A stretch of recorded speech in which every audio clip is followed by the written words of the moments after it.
tell it where we've been. And all I know is that if you can't find me, you may never want to find me again. Cause people don't understand. People don't understand. People like me. What up, people? It is Tuesday night. We totally were 5 minutes late because we were talking about CSI New York for a while or nothing like that. So this is a totally professional show that we got going on here. And we are here once again for episode 57 of the Barroom Podcast. And I got my lovely group of cohorts and ministers to society in some cases also here with us tonight to talk about some of the biggest names, or I guess the biggest stories in Hollywood this week. So I'll go ahead and introduce everyone going on. I don't even know how Cider got center square here. I must not have been paying too much attention, but he is here tonight. How you doing, Cider? I'm high. Okay. So anyway, Rob Motto is also here tonight. How you doing, Rob? I think the same thing would apply to Rob. Happy, no comment. Happy Barbie Oppenheimer week. God damn it. Barbenheimer! Yep. Also joining us here tonight, Mr. Orange Hat Reviews. How you doing today? Doing his best Larry the Cable Guy impersonation tonight. You're done. Yeet. Nailed it. Someone who's joining us here with a serviceable microphone tonight. C.S. Johnson, how you doing? It's serviceable. Yeah, I'm good. How are you, Jacob? I'm doing all right. Can't You complain had fun right shaming me beforehand. Mm-hmm. Yeah, well, there was some bullying going on before the show. She said shaming, not that other SH word. Shame. Yes, that's the word she said. We have Cult Classic Cage, who's also joining us here. And no, she does not have kitty ears. It just looks like that because of her stupid chair. How you doing today, Cassie? Oh, man. Happy to be here as always. Ready to jump into these topics, bro. Mm-hmm. And then we'll also have some guests who will straggle on here in the next, 30 minutes or so. But, hey, if they're not here on time, then you know what? As Vince McMahon likes to say, fuck them, pal, yeah. So we'll go ahead and introduce our guys in the chat right now. Alex versus Evil joining us here tonight. How you doing, Alex? He's got Orange Hat is going to be in the chat with you guys tonight. We got Johnson is going to be in the chat. Yeah, there was some bullying that took place. Vanya joining us saying good night, good evening, people. Not night just yet. Duke Nukem with a very random question. Have anyone ever played Fire Emblem? Is that a Pokemon game or am I just completely It's Nintendo. I tried. I'm not a fan personally, but pretty cool. No fucking clue. For people It's that one are of those procedural RPG games. It's if you like it, you like it. As you know, if you don't, you don't. It's one of those ones. It's basically tactics, turn-based RPG. Yeah. Yeah, like I said, I don't do RPG. Nintendo Final Fantasy. So it's fucking weird. My brother played it, but yeah. Also joining us here tonight, good buddy Neozoic, who has a fun question. Favorite action Christmas movie? Which would you rather watch, Die Hard or Lethal Weapon? The fact that everyone keeps asking me if Die Hard is a Christmas movie, I'm going with Lethal Weapon by default. Yeah, Lethal Weapon for me. I enjoy it more personally. Lethal Weapon because Gary Busey is insane. I've actually never seen Lethal Weapon. Yeah. I mean, Don't admit why it, having Rob. people on the show? It's like I just don't get it at this point. Like, what am I doing here? But Lethal Weapon is awesome. The only thing I'll never get over is the kids barging in on Danny Glover while he's taking a bath, and it's like, this is kind of weird, and I feel uncomfortable. But other than that, great movie. yeah, I think I'd much rather go with Lethal Weapon over Die Hard. I like young, crazy Mel Gibson, just like everyone else except for Rick, apparently, who just is someone shaving their chin or something? Genitals. Is there... Well, I was gonna say, it's an oddly specific buzz I hear. Yeah, I got some interference too. So,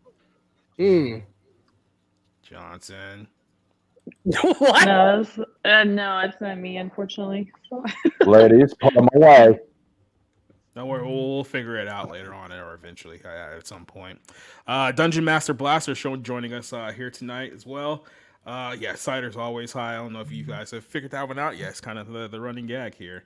Zeal Dozer joining us here tonight as well. Tactus Jones is in the chat. Orange Hat saying Gary Busey is the reason why Lethal Weapon is better. I think a lot of people are going with Lethal Weapon as well, so I think that might be the answer to your question there. Mel Gibson kills it, man. He's like he's teetering on the edge, and that's what makes it super interesting too. Mm-hmm. Which movie is better for the memes, though? That's what I want to know. Lethal Weapon. Yeah. Because Die Hard's only got that "Welcome to the Party, pal" and yippee ki yay motherfucker one. That's it. Yeah. Come to the coast, on a party, have a few. But Lethal Weapon had like Mel Gibson's hair is a meme in Lethal Weapon. So isn't it a mullet? It's a mullet, and it's also the Farrah Fawcett at the same time because he's got it flared out. It's such an Australian hairstyle. It's one of those hairstyles that both men and women had back in the 80s. So Yeah. it's known as the Aussie mullet. Does Danny Glover just say like I'm getting too old for this shit throughout? Like, is it from the first movie throughout all of the movies? No, that's the second. Or that's the second movie, man. Okay, so we'll see. Again, I know it only through pop culture references, like Family Guy. So I'm gonna have to beat the hell out of you. I'm gonna have to beat Lethal Weapon into you. Like look, it's a buddy cop movie. Okay, how good can it be? Fucking great. That's what we're talking about. It's flared out like Farrah Fawcett's hair was. Yeah, he looks like a 1980s PE teacher. Like that's exactly. Yeah. All right, class, we're gonna do jumping jacks today. Who's that guy from Baywatch? Look at this. That is. Yeah, he kind of looks like that. They photoshopped one of Charlie's Angels hairstyles onto Mel Gibson. Yeah, the 80s was a great time. There was a lot of coke. Everyone was happy. Well, what happened? Yeah, we took it to the White House. Yeah, we ran out of coke. We ran out. No, we didn't. I'm not sure that was the White House the White House had a couple stashes. And then also joining us tonight is this invader, this is uninvited guest over here for the panel here. That's right. I'm an intruder. I'm like the Huns crossing your Great Wall. From the concrete wall. Hey yo! I got Peter asks if you can I join the show tonight, as if we were just gonna like gang up on him here, like live in front of everyone or something like that. I mean, clearly that's not what's happening right now. So I don't know why you're so paranoid about it. Change his nickname to the Huns, okay? So he's Pete in brackets the Huns. Well, the Huns, I think, are fantastic, and they brought all kinds of wonderful things to China. Yes, including like a very distinct eye structure and cheek structure. It's like one of those weird facts, like the world's most common male ancestor is Genghis Khan. Yeah, like 12% of the world's population. Yeah. He raped so many people. Yeah, good job. Good job. What a horrible person. What a horrible person. It's such a weird. It's like. Dude, I could have sworn that I just heard. That was a weird punchline to a sniffing sound up in heaven. Yeah. By the way, we gave Pete a new name. Oh no. Didn't the Huns didn't they aren't they from that culture that like George Lucas saw the picture of that queen and he's like, that's the face of Queen Amidala for my sci-fi show? Wasn't that it? No, what are you talking about? What? I don't know. The Huns come from Mongolia. The Huns come from Mongolia. And they have a painted they do for ceremonial face paints. Queen Amidala's face paints were inspired by that. No, I remember that. I'm fascinated by Asia. It's a really neat place. I don't want to visit. It's a really neat place to look at, though. Okay, this whole conversation is getting too nerdy for me. So let's go jump into it. Topic. You know what? The Huns didn't have Coke. Yeah, let's start off hot. Let's talk about the death of Hollywood, ladies and gentlemen. Hollywood cocaine. Yes, cocaine and degeneracy. Wait. Okay, I'm like 4 minutes too late. I'm sorry. I just thought of it. Okay, Jacob doesn't like having Pete here because he's threatened by redheads. Oh. Yeah. So anyway, Hollywood is dying. It doesn't look like that they're gonna pull this one out. So it was bad enough that the writers were on strike, and now the actors are now on strike.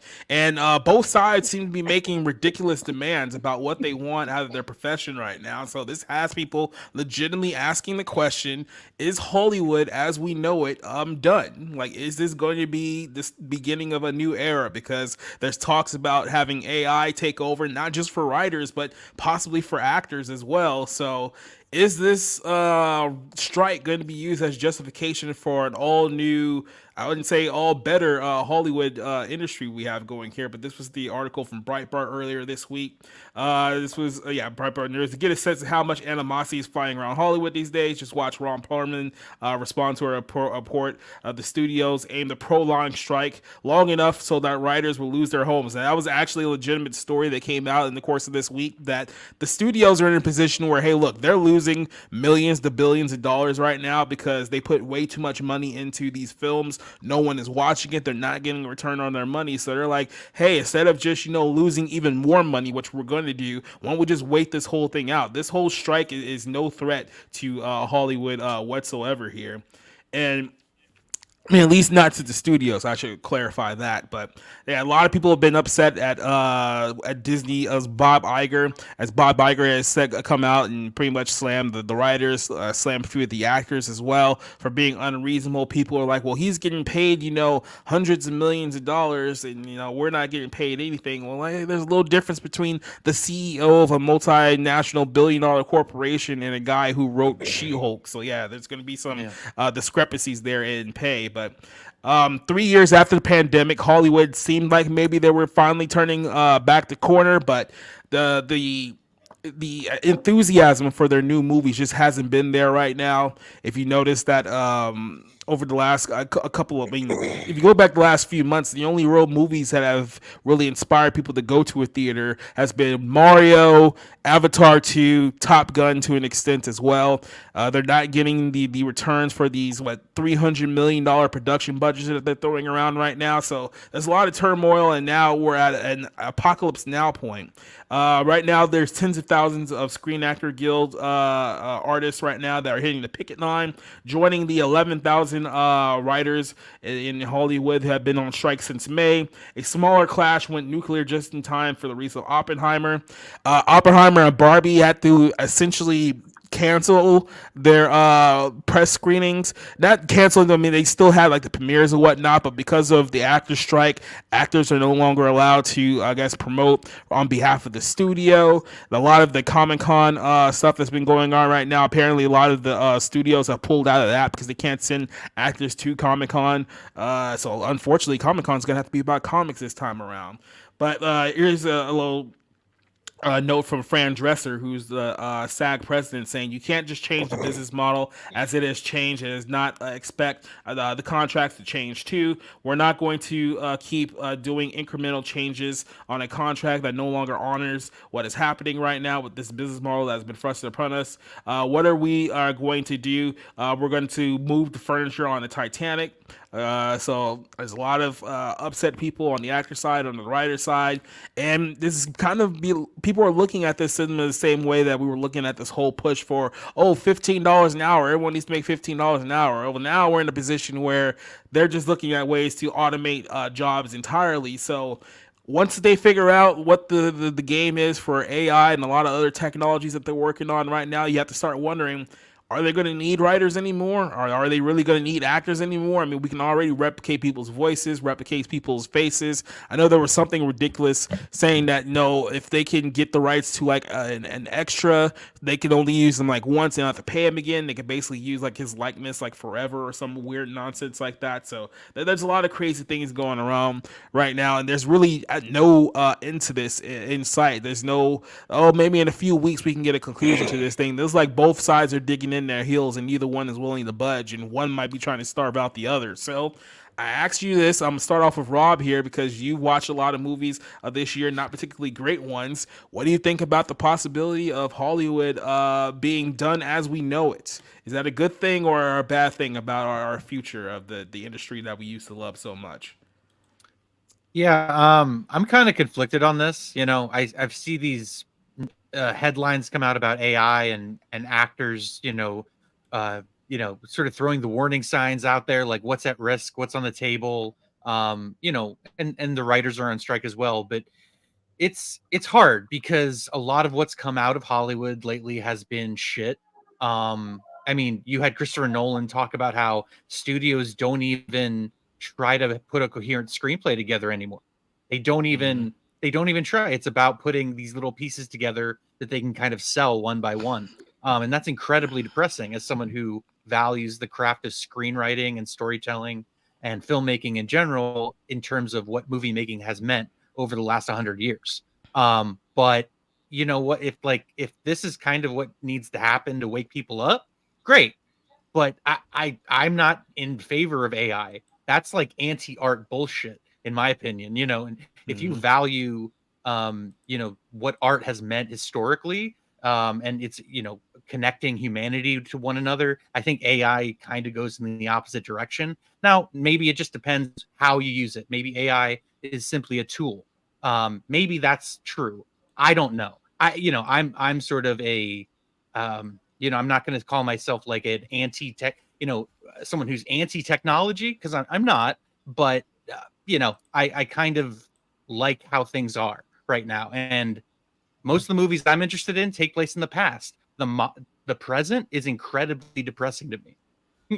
And people want to constantly preach at me and say, hey, we need to make stories about the present to remain relevant and carry that art form into the future.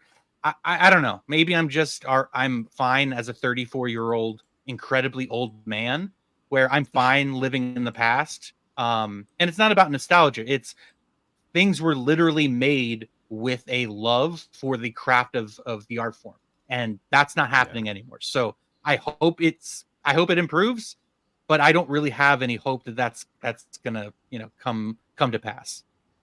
Just tell people you identify as like a 74-year-old man. Yeah, I mean, let's not go there, because there's going to be.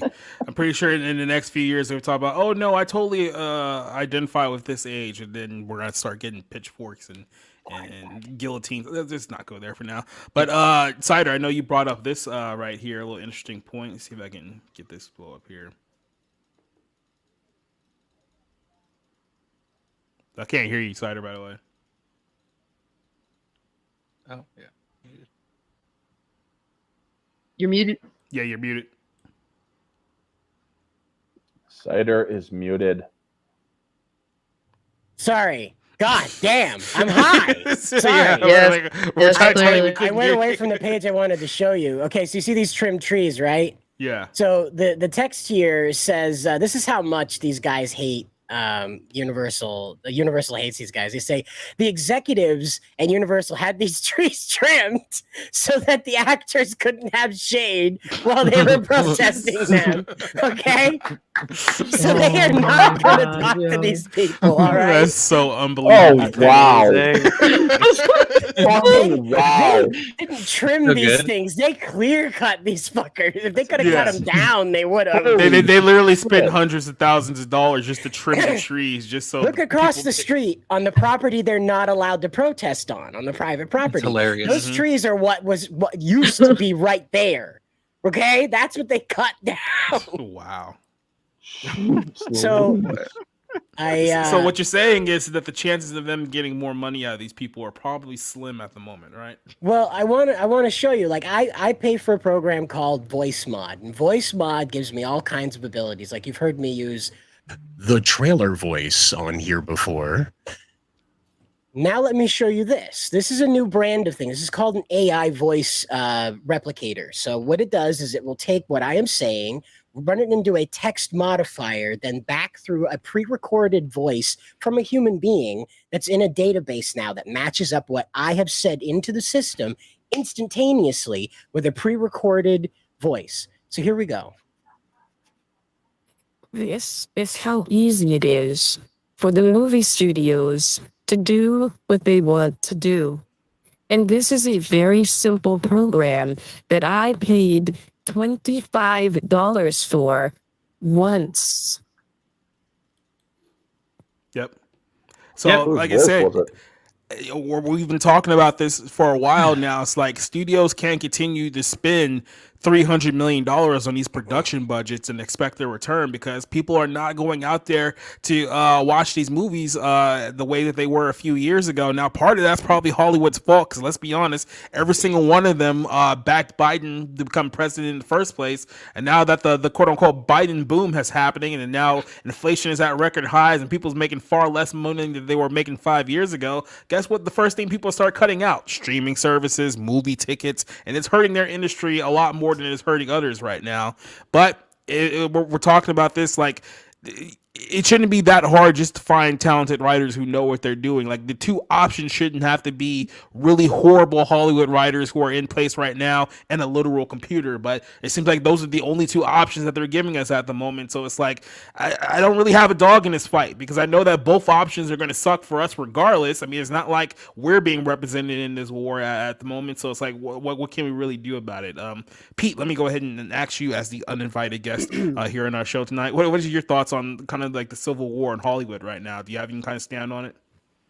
I think it is really bad timing on the union's part. It's like, this was not the time to do this. It's like, for Bob Iger, that interview, by the way, that he did, what Bob Iger has been saying in the last week is insane. It's like crazy town, where he's saying things like they might sell off Disney properties, and he just kind of says it. And he made a point, though, and I actually did agree with him, but which was basically like, this is a really bad time. And Disney, which is, one of the bigger studios, is a sinking ship. But they're not the only ones. I mean, all of Hollywood is suffering a lot right now. And this is like the worst time for people to come to them and ask for more money. And it's like, it's not there. Now, we can say if they made their bed, they have to sleep in it. Many of us agree on that. They have made some very, very poor decisions, especially Disney. But it's a really tough situation. And look, the temptation to use AI is really strong. And even if, you think the tech isn't there quite yet, maybe one day it will be. But for the executives who are there, that's enough. That's enough to think about and try to work it. Because remember, these are public companies. So they're not just trying to impress inside the company, trying to impress, the investors outside the company. Oh, look, here's AI. Think of all the things we could do with it.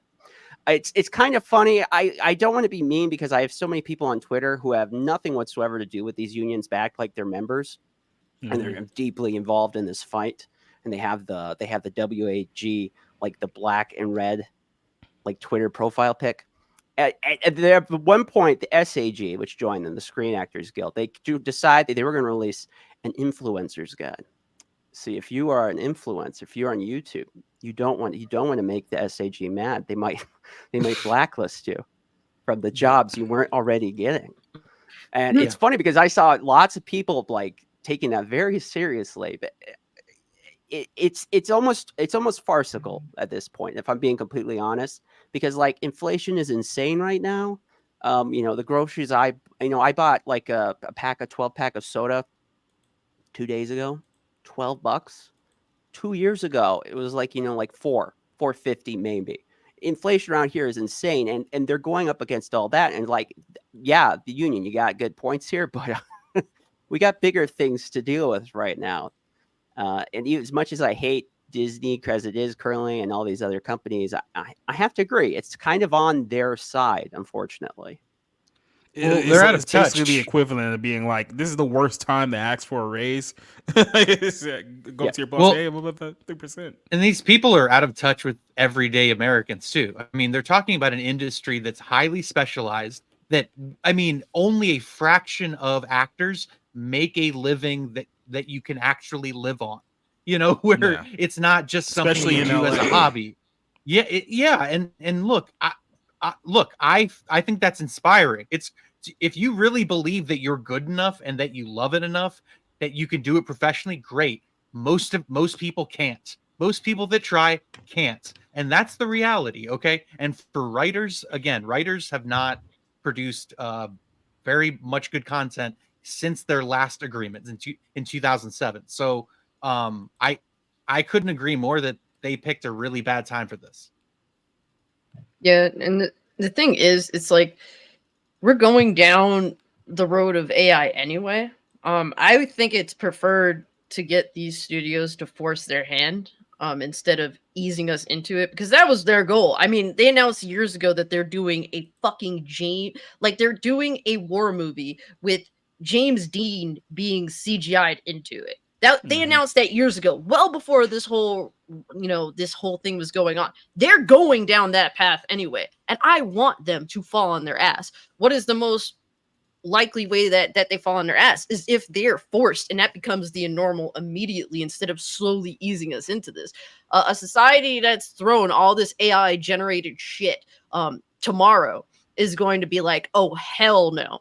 I would love to watch the collapse of Hollywood in hopes that maybe they could rebuild and change their ways legitimately instead of them trying to slowly force us into changing our ways, because I refuse. I haven't been going to the movie theaters. I have no interest. They can't sell me on a hope or a dream anymore. And when you're telling me that you're going to CGI my favorite actor, someone that's been dead since 55, into a movie, knowing how James Dean was, like he would be rolling in his grave if he was told, yeah, you're going to be, put in this film and it's not actually going to be you doing it. Like, that's disgraceful, disrespectful. His family, whoever is still alive that allowed that to happen, is profiting off of that. Fucking shame on you.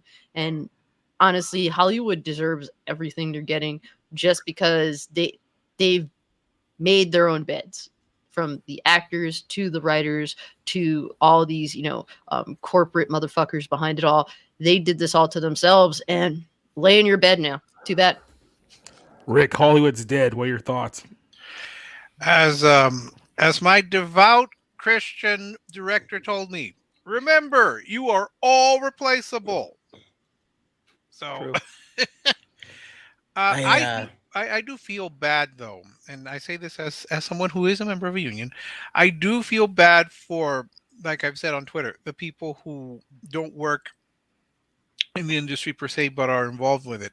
People who work in the construction of the sets, the lighters, the people who work on making the costumes, blue collars. The caterers, the people who feed the various companies.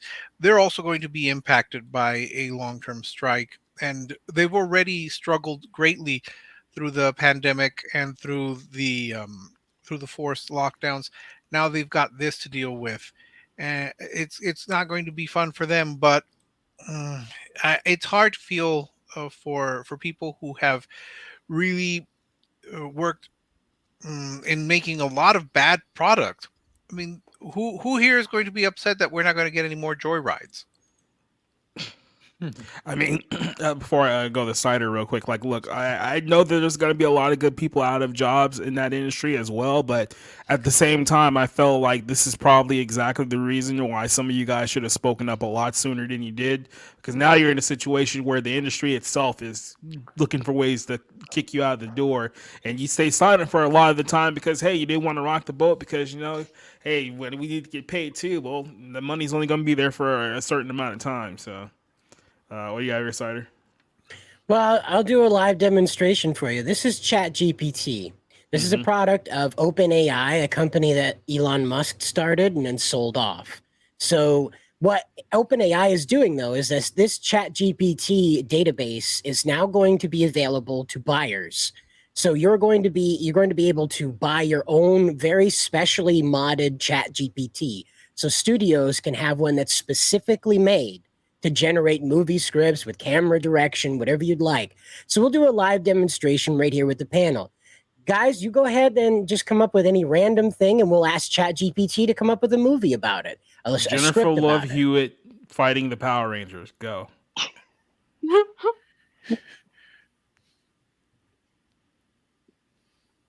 Movie script with camera direction. All right, so you see all that. Jennifer Love Hewitt fighting the Power Rangers, movie script with camera direction. All right? We're watching ChatGPT. Think about this. Now, what I have to let you know is that at 4 a.m. in the morning, this runs a lot smoother because this is attached to a global database. All right? So there's a lot of people using this right now, and I have no idea why it's taking so long. Because even the AI is like, what the hell is this? Apparently. But in usual circumstances, it generates a result very quickly, and I really don't know why it's doing this. Is there a problem, ChatGPT? There's Well, we did talk about robots being suicidal lately, so. So robot performance issues. And what I believe is that currently this could spit out a script that is certainly better than, Joyride. You know what I mean? Something that can compete with that, but just not oh my gosh, some of the best movies of all time. But this is depressing. Yep, this is a little glimpse into the future. No Pink Ranger is getting that all future is. External Right. showdown. Oh, never mind. So this isn't a feature length script, as you saw. All right, ChatGPT doesn't crank that out. But what the movie, like Universal, can request to OpenAI to construct one that does. Right now, ChatGPT has a limit of 3,000 characters for a response. That's its limit. So it can produce. You can write a novel in a week with this. Now, what it has a bad habit of doing right now is having very flat dialogue. It does not understand how humans communicate to one another. And what it has is it has a very habit of repeating phrases. It has a very bad habit of doing that. Now you can have it write rap. Let's have it write a theme song for this movie. You know what the flaws of ChatGPT remind me of? Like modern day film that is claimed to be written by people. What do you know? Isn't that interesting? Jennifer Love Hewitt was the Pink Ranger. Oh, yeah. So when was Jennifer Love Hewitt a Pink Ranger? This like, movie in made the that script. up. In the And then script. she goes rogue and she tries killing the other Power Rangers in this story. Okay, That's pretty cool. yeah. See, all right. Now, but that's what. I see, hate this this. is the thing. I hate it. See, this is the thing. Well, Watch hold on a this. second. Do you have to do a de-age Jennifer Love Hewitt, or because you don't want like 43-year-old Jennifer Love Hewitt, do you? So this can't generate music, but there is a music generator. Okay. No. So there's an AI music generator. It can't do vocals yet, but it can generate the background music. Now I've just asked it for a beat per minute on this. So the ChatGPT is going to recommend to me how fast-paced the song it just wrote for me should be for the instruments. Okay? So it can do everything that the studio needs a leadership board to do right now, not just writing. It can construct the entire. It can't make up a music sheet to make an orchestra do it yet, but it can walk you through every step you need until you get to that point. All right.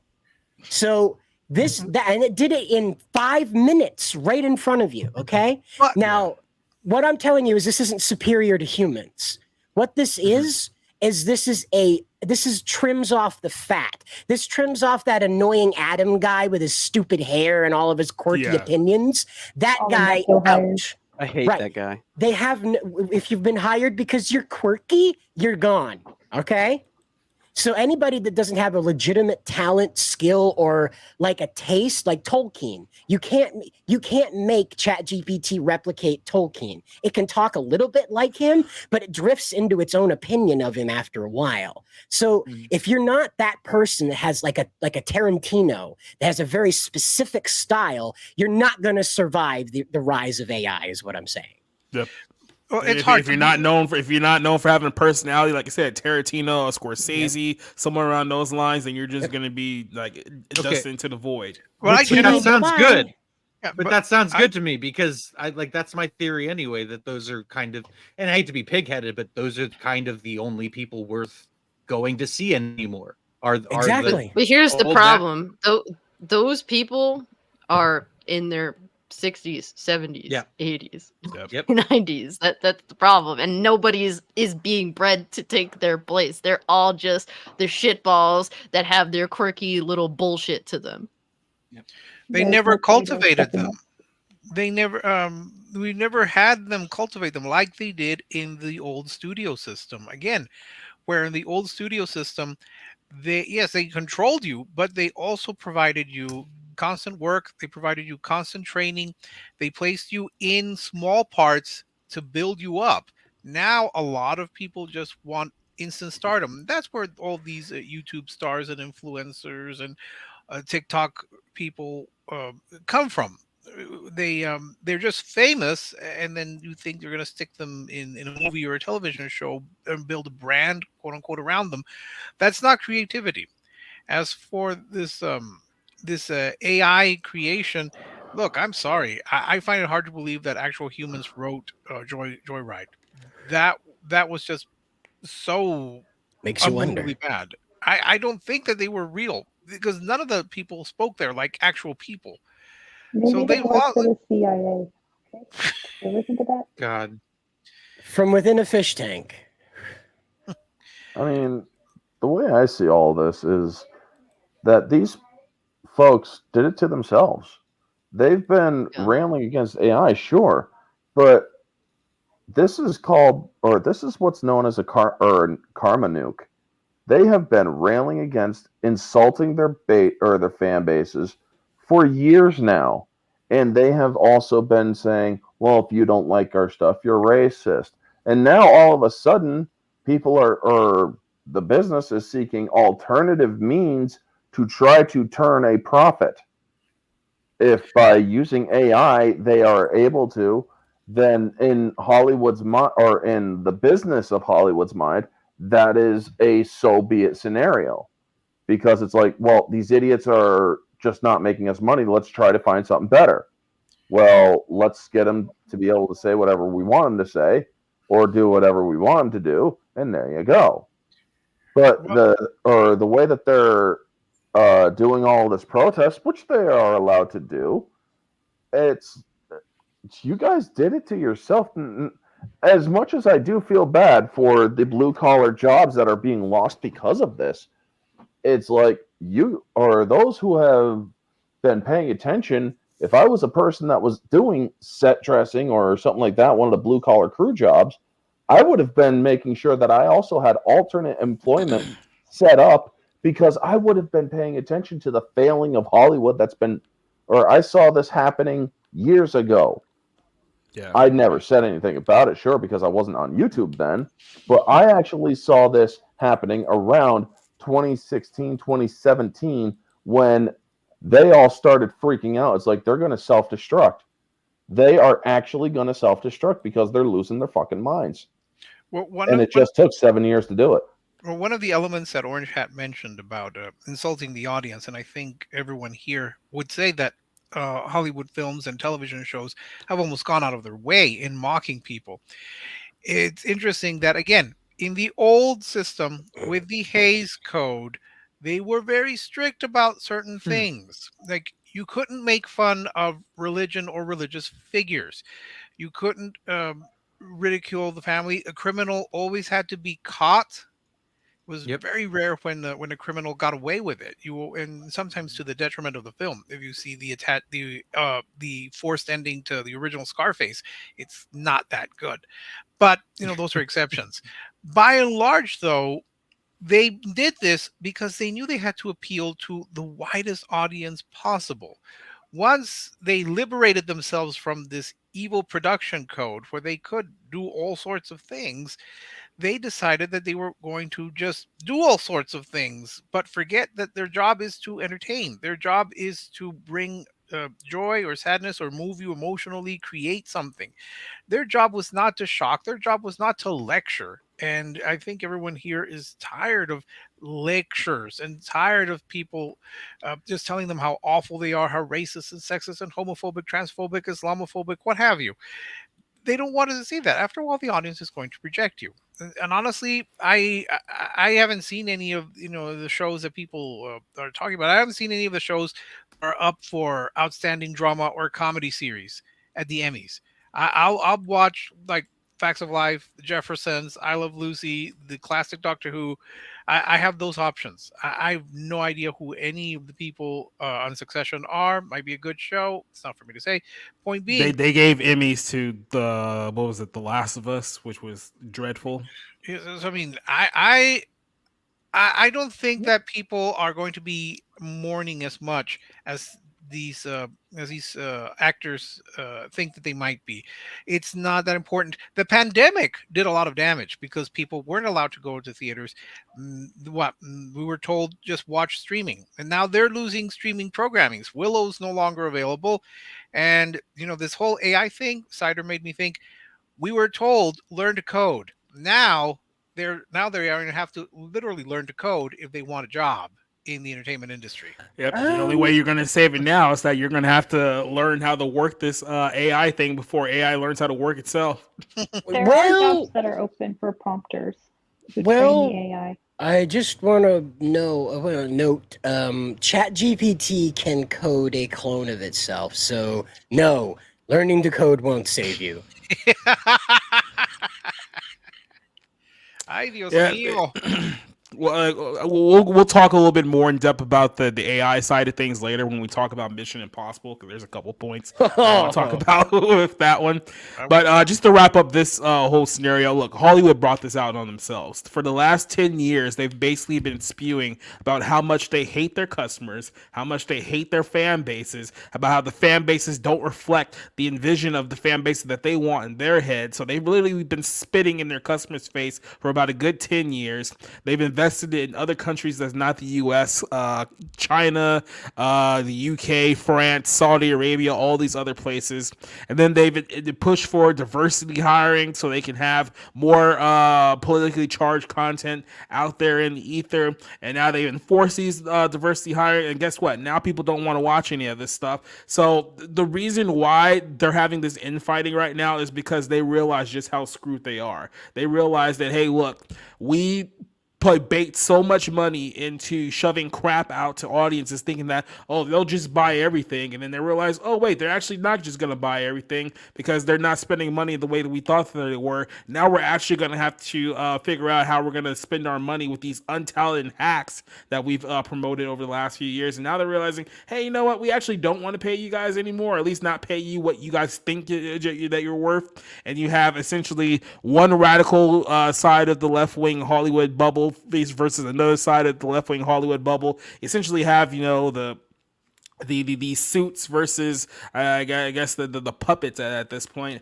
And look, from the grand scheme of things, you've made it so that the majority of people in this country really don't care about what's going on here anymore. I mean, the idea of, hey guys, Hollywood may be over with everything that we know about it. I mean, you're already at rock bottom right now, so you can't go any lower than this. So look, you guys brought this on yourselves. I don't know what to tell you. I mean, for those other people, hey, start finding somewhere where a computer can't put you out of work in 5 years, because it feels like a computer is going to put a lot of people out of work in the next 5 to 10 years. What do we like? To the Hollywood celebrities that are working paycheck to paycheck, well, welcome to you guys have been in the middle class, but to the bigger stars that are going to that are going to start losing their fortunes because they're going to have to downgrade their way of lives. Welcome to the middle class, motherfuckers. Yep. You're not going to have to deal with what everyone else has dealt with over the last 3 years over the stuff that you guys endorsed. So, well, at least they're not going to start singing Imagine to us again. So that's a plus.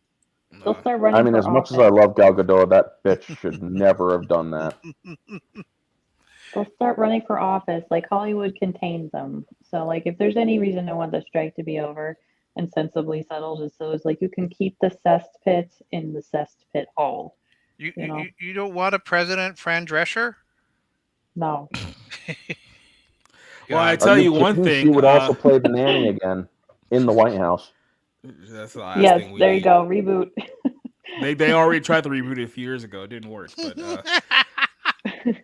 But I tell you one thing, one person who's very happy about the idea that Hollywood may be dead is Tom Holland, because we were going to talk about this story a few weeks ago, because he kind of made some comments slightly regarding this, but then because he said at the time that he was planning on taking like a year-long break from Hollywood. Then he was like, no, he was talking about the break that he already took, because I thought he was going to take an additional 1 year break. It's like, dude, maybe you should just like get out of the game altogether. But he recently did a podcast interview where he talks about that he really doesn't like Hollywood that much because there's a lot of things about the industry that has scared him, and it's very interesting how this whole thing played together. Like I said, this is a guy who last year, after doing a TV show, which we'll talk about here in a second, decided that it was so emotionally traumatizing for him that he had to take a year-long break from the industry. He didn't want to do anything else. So this is a guy who's dating Zendaya, who the whole entire ether of Twitter convinces you is super hot, by the way, and you're a racist if you don't think so. But he says that he doesn't want to be a part of the Hollywood machine anymore. On the Jay Shetty podcast, the actor explained his struggle to be a part of the business. He says, I'm really a massive fan of making movies, but I really do not like Hollywood. It is not for me. He said, the business really scares me. I understand that I'm a part of the business. I enjoy my interactions with it. But with that said, I'm always looking for kind of a way to remove myself from it. Oh, there is.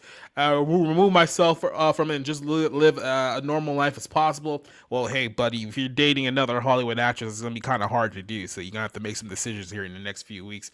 I'm definitely I'm definitely thinking about I definitely think it's been an ongoing thought, which I don't want to lose myself. I've seen so many people come before me lose themselves, and I've had friends who I've come up with who aren't friends of mine anymore because they've lost themselves to this business. And I'm really I don't know why this thing keeps moving, and I'm really keen and focused on what's going to make me happy. My friends, my family, my carpentry, my golf, my charity, my mom runs, and stuff like that really makes me happy, and that's the stuff that I should protect. So he's seemingly saying a lot of the right things. I mean, this is a guy who I think starting to realize just how wicked his industry is. But as I said on Twitter a few weeks ago, you can't have one foot in and one foot out when it comes to an industry like this. Now, he had made this comment last week, and then like literally the very next day he made these comments. The show that he's on is called The Crowded Room, which is an Apple TV series. I don't know what the actual plot of this show is, but this little scene went viral like literally the day after he made this comments, because I guess in the TV show that he's in, at least the latest episode, he is featured having aggressive homosexual sex with multiple black men throughout the course of the series. So people were freaking out on Twitter, like, what the hell is this? This is not my Spider-Man. I don't want to see Spider-Man getting his back blown out and all this other stuff. And it led to a very uncomfortable situation. Okay. That for a lot of explains people. that. All right, so I saw the spot. I can't find it right now. I'm trying to find it. Oh, the one where where every Spider-Man has to have gay sex. Well, no, it was. You remember when Spider-Man 2099 is like looking through that kind of like hologram, like projection of all the other canon deaths of Uncle Ben. Yeah. Well, I was trying to figure out what the picture was of Tom Holland pressed up against the wall was, because against that hologram, you can't make out the guy behind him. And I was like, well, I don't remember that one. Now I know. And the caption underneath it is, it's a canon moment. I mean, in a certain Marvel universe, Spider-Man is aggressively getting taken to town by multiple black men in a series of Apple TV. And a lot of people were, just real quick before I go to Rick, a lot of people was like, should he even have taken a role like that? I mean, he is still actively like Spider-Man. It's not like he's moved on from the character or anything like that. So it's like people, maybe even younger people, who kind of look up to him as like the current at the moment Spider-Man, gotta watch him getting aggressively Donkey Kong like that. I don't know. That's disrespectful. That was a term. Damn, bro. I mean, I'm just telling you what's on the show, folks. Remember, guys, that it's acting. Just remember that. He's not actually taking a dick up the ass. Sure. Yeah. Spider-Man lost in the Are hood. you sure? No, Don't judge. but Don't judge. I mean, he's already appeared in, was it drag performing Umbrella? Yeah. So it's. I'll say this first, Jacob. I would just say that I don't consider that like bad, because that I consider that kind of a form of reparation for who? For the black men on the down low, or the low down, or however it is, who want to who indulge in that. And what better way than to pick on Tom Holland, I guess. With Tom Holland, look, he's been acting since he was a kid. I remember him from the movie The Impossible, which a lot of people here don't like, but I did, and I liked him in it. He should know by now. And for this role, he read the script. He knew what was going to be in it. I'm puzzled as to why he would be upset. It reminds me of that line that Jill St. John said when she was asked what did she think she was what did she think about women who were in Bond films as the Bond girls and who felt demeaned for taking the role of a Bond girl. She said, well, they shouldn't have taken the part then, because she's proud to have been a Bond girl. Same thing here. He knew what he was doing. He knew, like I said, he read the script. So why is he upset? This was done purely for artistic reasons. I'm sure the gay sex with multiple black men is relevant to the plot. It's not just there to be gratuitous. Granted, I have not seen the show and never will because I don't have Apple TV. So, Mr. Holland, I wish you well.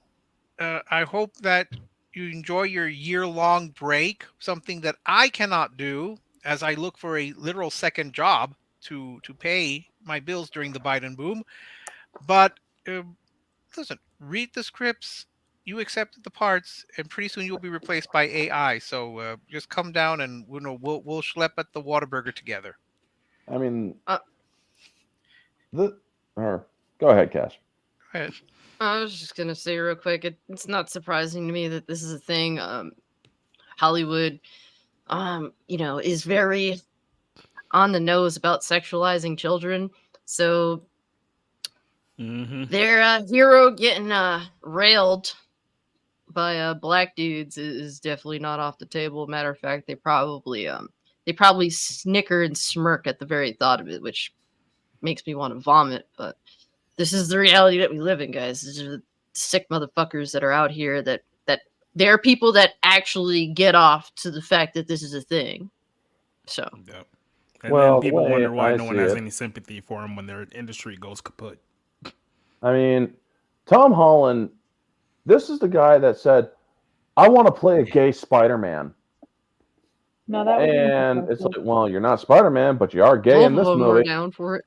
I mean, dude, it's like you're pushing for all this shit.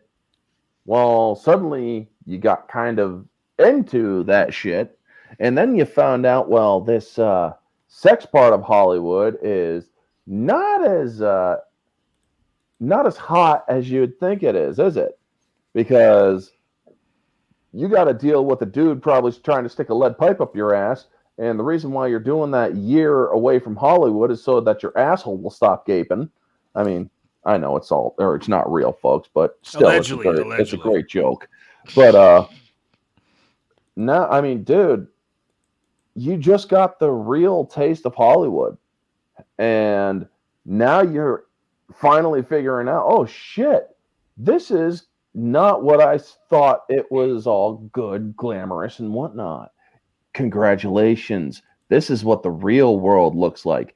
It's fucking traumatic. And if you can't handle that, maybe you should get the hell out while you still got your anal virginity. Oh, wait, you don't.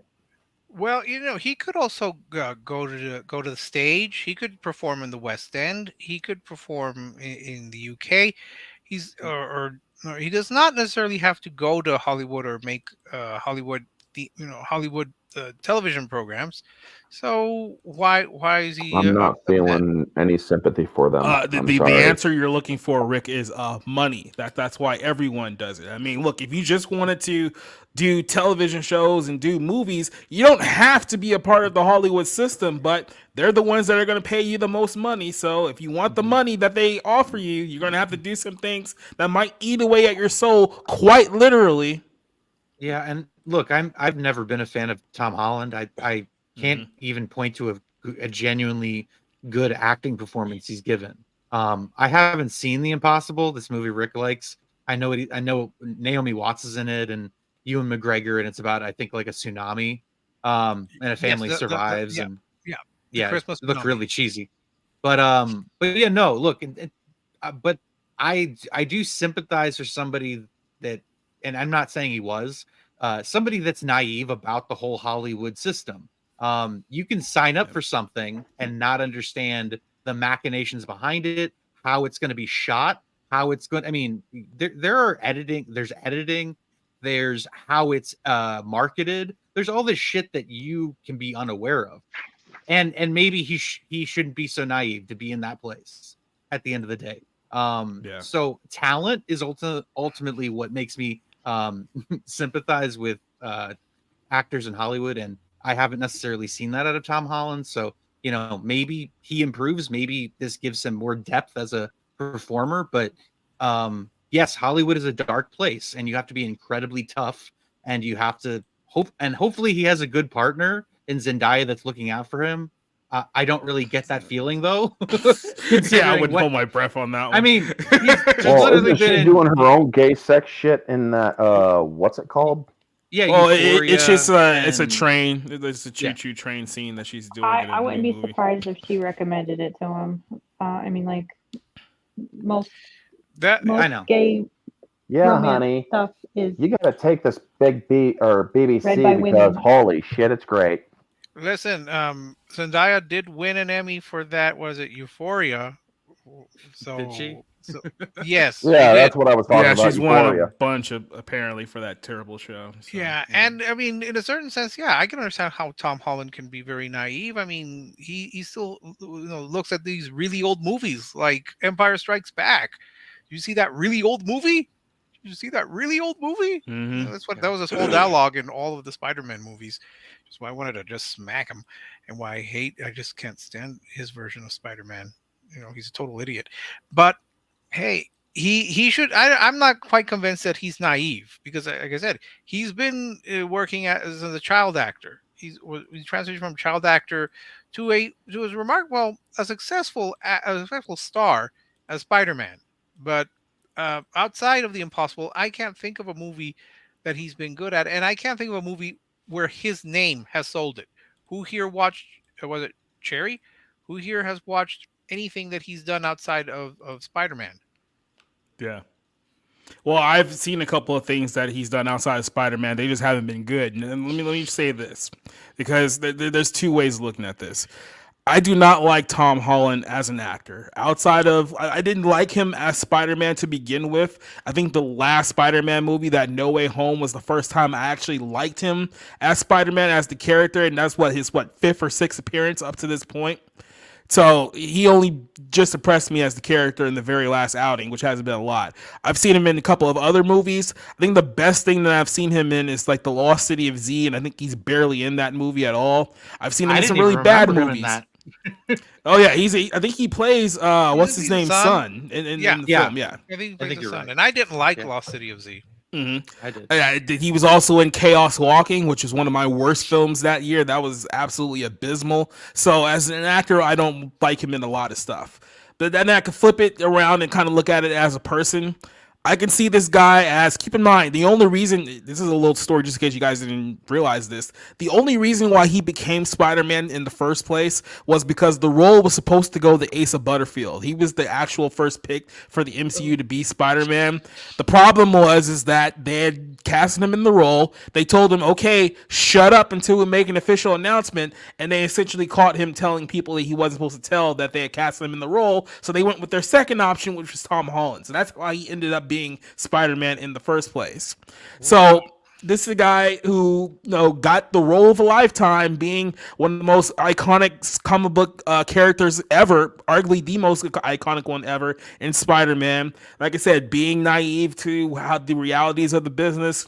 I've heard him talk over the last few years. He seems to be going through some really rough stuff. He talked about, dealing with sleep paralysis and sleepwalking and having really bad nightmares and stuff like that, which there's a lot of indications about that in and of itself, which I won't talk about here.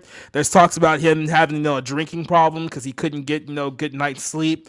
He's dating Zendaya, which, I'm not a big Zendaya fan at all, and we talked about women being in very controlling relationships with their men. Very easily be the same thing there. So I see him coming to a conclusion that, hey, look, this business that I got into 10 years ago ain't the business that I thought that it was, and now I'm kind of in this no man place right now where it's I don't really like being here anymore, but if I leave, I'm not going to have the opportunities that I had before. So it's like, what exactly do I do? As I said before, you can't be 1 foot in and 1 foot out when it comes to Hollywood. If you don't want to be a part of this industry anymore, you know what? Tell your agent that, look, I'm done. I'll finish whatever commitments that I have, and then I'm out. Dump your girlfriend and just get out of the business while you can at least salvage somewhat of your dignity that you have left. Because if you continue to play the Hollywood game, it's only going to get worse from here. It's not going to get any better. And if you don't want to do roles like this here, if you don't want to be this guy all strung out and so damaged that you're going to have to take a year off of acting just because you don't want to do this stuff anymore, well, you're going to have to make a choice here, buddy.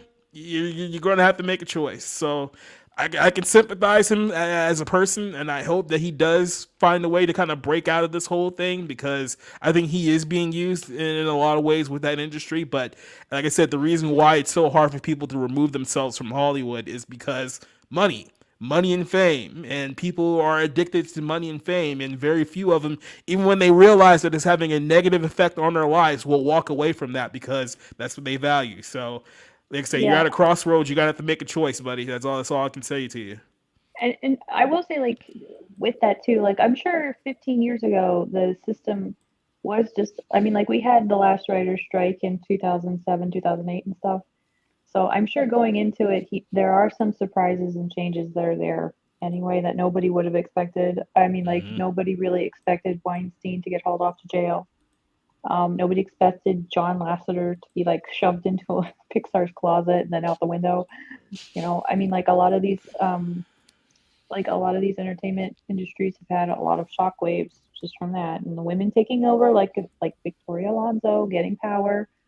You're gonna see a lot more, like the first movie night that we did with the Southern lady being the villain and running around half naked in the locker room. I don't remember. You said that was like a Weinstein thing. I mean, considering all the Me Too men have been like shoved around or bullied or, at least forced to censor themselves a little bit. I mean, like, we are probably going to see new like humiliation rituals, as JEC was saying, and like fetish unlocking this level type of deals. And this, like I said, this is kind of like, 30 years ago you had to be naked. Now you have to be gay and naked. And next year it'll probably be something weirder. So. Because they're gonna keep upping the ante until they figure out where your level is, where you're gonna push back and say no. And a lot of guys will just go along with it because they don't want to get kicked out of the industry. Like, people say, "Oh, you'll never work in this town again." There's people in that town where that threat actually works on them, because they don't want to leave and not be a part of like the community anymore. And it's like, guys, like I said, you can't, you gotta have to choose. Either you want to be a part of this business or you don't want to be a part of this business. Your brain's telling you don't want to be a part of this business, so you got to listen sometimes when it comes to knocking. So and that's usually when more, like, as you gain more power, you have more say in things. Like the ladies from Game of Thrones were talking about how that in like the starting in like the 3rd or 4th season, they were finally able to like get rid of a lot of the nudie scenes, just because they had established their character to the extent where they can negotiate that concession a little bit more. So I wouldn't be surprised if something similar is in place. Evil, I'll give it this. Evil is not very creative. So, one dictator falls, another one comes up and tries to do a quote better job, but it doesn't last. So not at all. Any last thoughts on this story before we move on to our next one? Pete, you're muted, by the way. It's probably why no one's heard you in a while. Nope. You're still muted. Earth to Pete, are you there? Normally, I'm the one with the technical difficulties. Because I can't figure He really things is out. uninvited. Okay. There you are. Okay, how about now? Hey! Yeah. We were wondering why you hadn't said anything in a while. It's probably because no one heard you the entire time. So. By the way, you should change it to Party Crasher Pete. So That would make it an alliteration. I'd have to log out, and I'm afraid to do anything. Like, I don't want to scare. What is this? Restream? No, StreamYard. I don't want to scare StreamYard too much. Carefully balanced. I was gonna say I don't blame Tom Holland for being confused. I mean, he was a child actor. This has kind of been what he's told his life should be. This is what he's been encouraged, rewarded. Everyone tells him, "Oh, this is so wonderful. You're supposed to enjoy this. You're supposed to like this. This is how it's supposed to be, Tom." And it feels wrong, even though he can't really say it. It feels wrong. He's unhappy. He feels degraded. I mean, that's kind of the clip that you guys were talking about with the new show that came out. He just looks like he's a very unhappy guy. He's rich, he's wealthy, he's good looking, he has a dream girlfriend, he can have anything he wants, and he's miserable.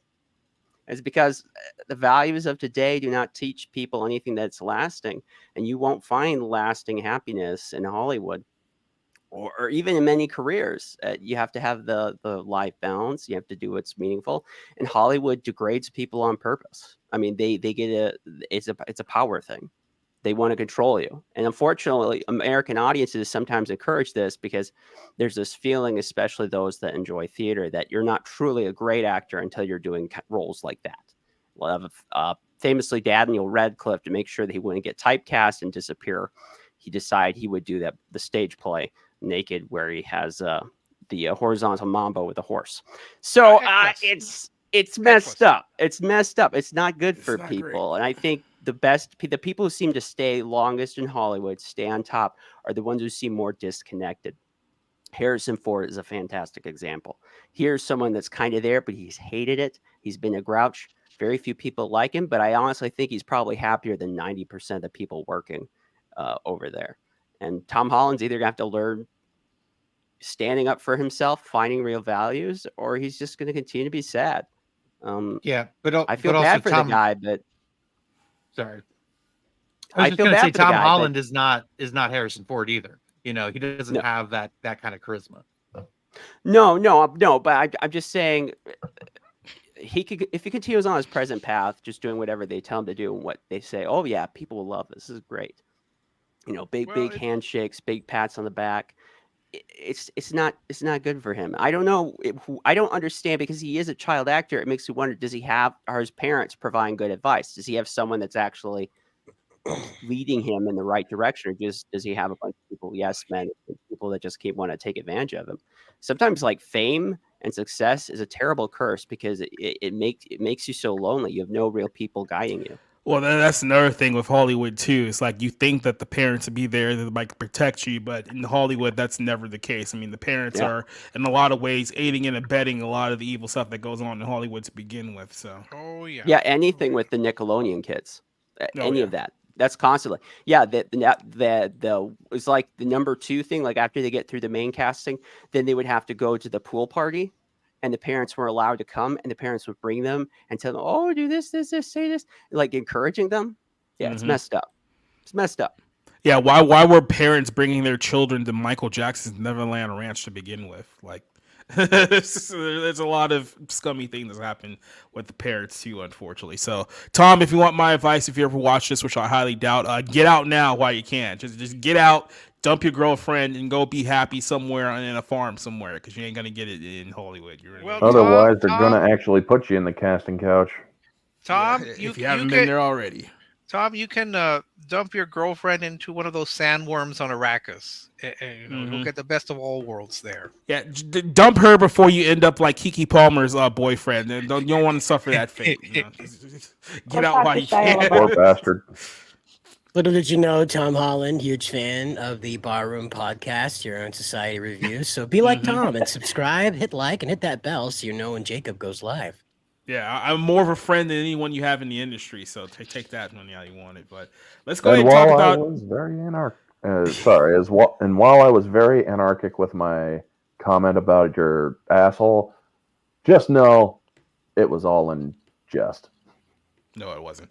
Anyway, so let's jump over to talk about Disney's Snow White, because this was a massive embarrassment for Disney. Now, look, Disney's not in a bad way right now. Like I said, it's their own fault. If you go back to how this whole thing started, last year they decided that they were going to go to war with Ron DeSantis over a Florida parental bill because apparently parents in Florida didn't want their kindergartners through third graders to learn about the gay. So they decided, no, we're going to go to war with this guy, Bob Chapek, and we're going to throw him out the door because he's not an ally for us and all this stuff. And then I think over the course of the last calendar year, they've lost about $1.3 billion at the box office. And that number's probably growing with some of the projects that they have coming out later on this year. So all of a sudden, they have lost a lot of money, and they're bleeding money very, very quickly. A company that not too long ago people thought were too big to fail when all these Marvel movies were making $1 billion. Well, all of a sudden that money is dried up, and they're probably looking at another massive flop here with Snow White, and I don't even know if it's even called the Seven Dwarfs because they're not the Seven magical Dwarfs. creatures. It's one dwarf, two carnies, and like. I think they actually confirmed earlier today that they're calling them bandits now. They're not calling them dwarfs. So yeah, bandits, like bandits. It's like a furry. Yeah, there's like Did you see one of those people that watch trains. What are those called? Train spotters. I heard today that Did you say furry? Yeah, there's gonna be one of them's a furry. It's I didn't know Beto O'Rourke was in this movie. I heard today that Indy 5 actually broke even. Even though it didn't. For those of you who didn't know, Comic Book Resources stupidly come out and said that, the movie broke even and made back its production budget. It's like, dumbass. That's not how it works. That's not how it works at all. If you're good at math, that means you're in support of the patriarchy.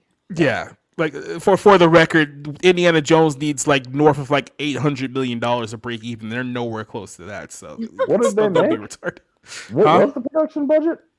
The production budget was like what, $329 million, and I'm not even sure if it's made that much. Let me check. What was the last one on Indiana Jones? Does that plus even the account for the reshoots, reshoots? plus the the last update on Indiana Jones is $305 million. So it technically has not made back its production budget yet. So people claiming that it broke even is absolutely lying to you 1,000%.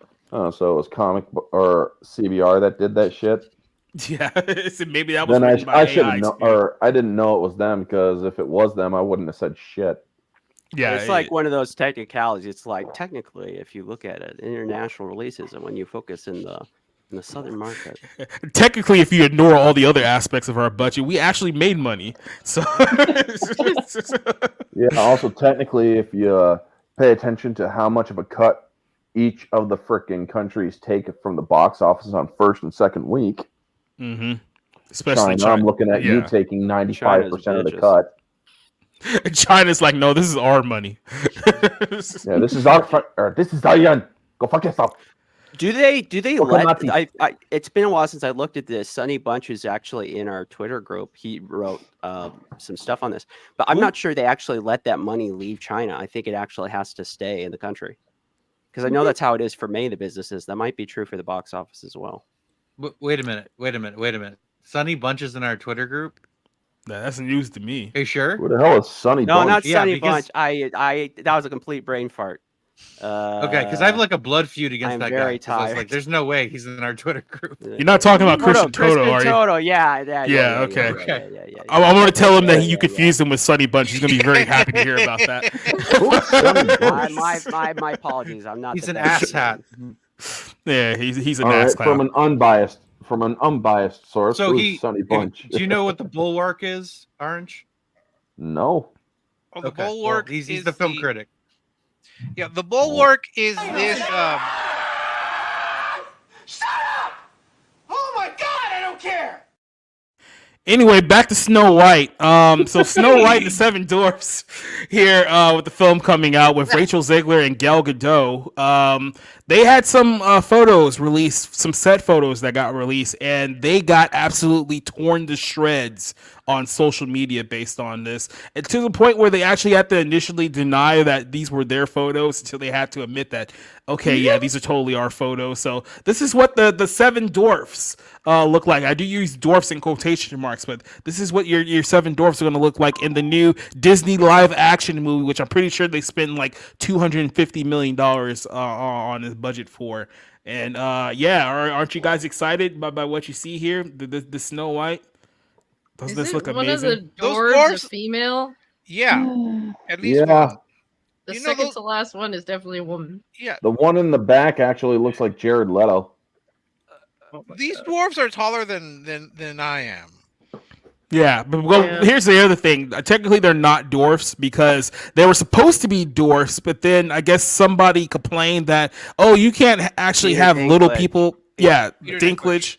Yeah, That Peter that bag of douche. He said you can't have little people play dwarfs. That's offensive. So they actually got rid of all the little people who were supposed to play the dwarfs, and then rewrote the entire script as a result of that. So thanks, Peter. You douche. Yeah, here's other photos from Snow White, who's was it the skin is white as snow or something around those lines? Yeah. Yeah, and having her being played Yeah, by Snow a White. Hispanic woman. Yeah. Yeah. They just think that, well, if we get someone who's light skinned enough, then no one would ask any questions until they actually did ask questions. But yeah, the Daily Mail clarification, a Disney spokesperson told The Independent that the photos were indeed from the production. The images that the Daily Mail ran are not official film photos. You know, that's kind of playing the semantics game. I don't think they actually said they were official photos, but they did say that they were in fact photos from the film. So everyone is like, you know what? I don't even want to see this film, and you're not even done making it yet. So you might as well just give up now. But of course, they're not going to give up because that means they'll actually have to admit a mistake there. But yeah, these things are going around right now. Let me see if I can pop this back up real quick from where we were. Their biggest mistake was hiring Gal Gadot in this because it's like, dude, she's supposed to be the second fairest due to Snow White, and it's like Gal Gadot's way hotter than Rachel Zegler. Yeah.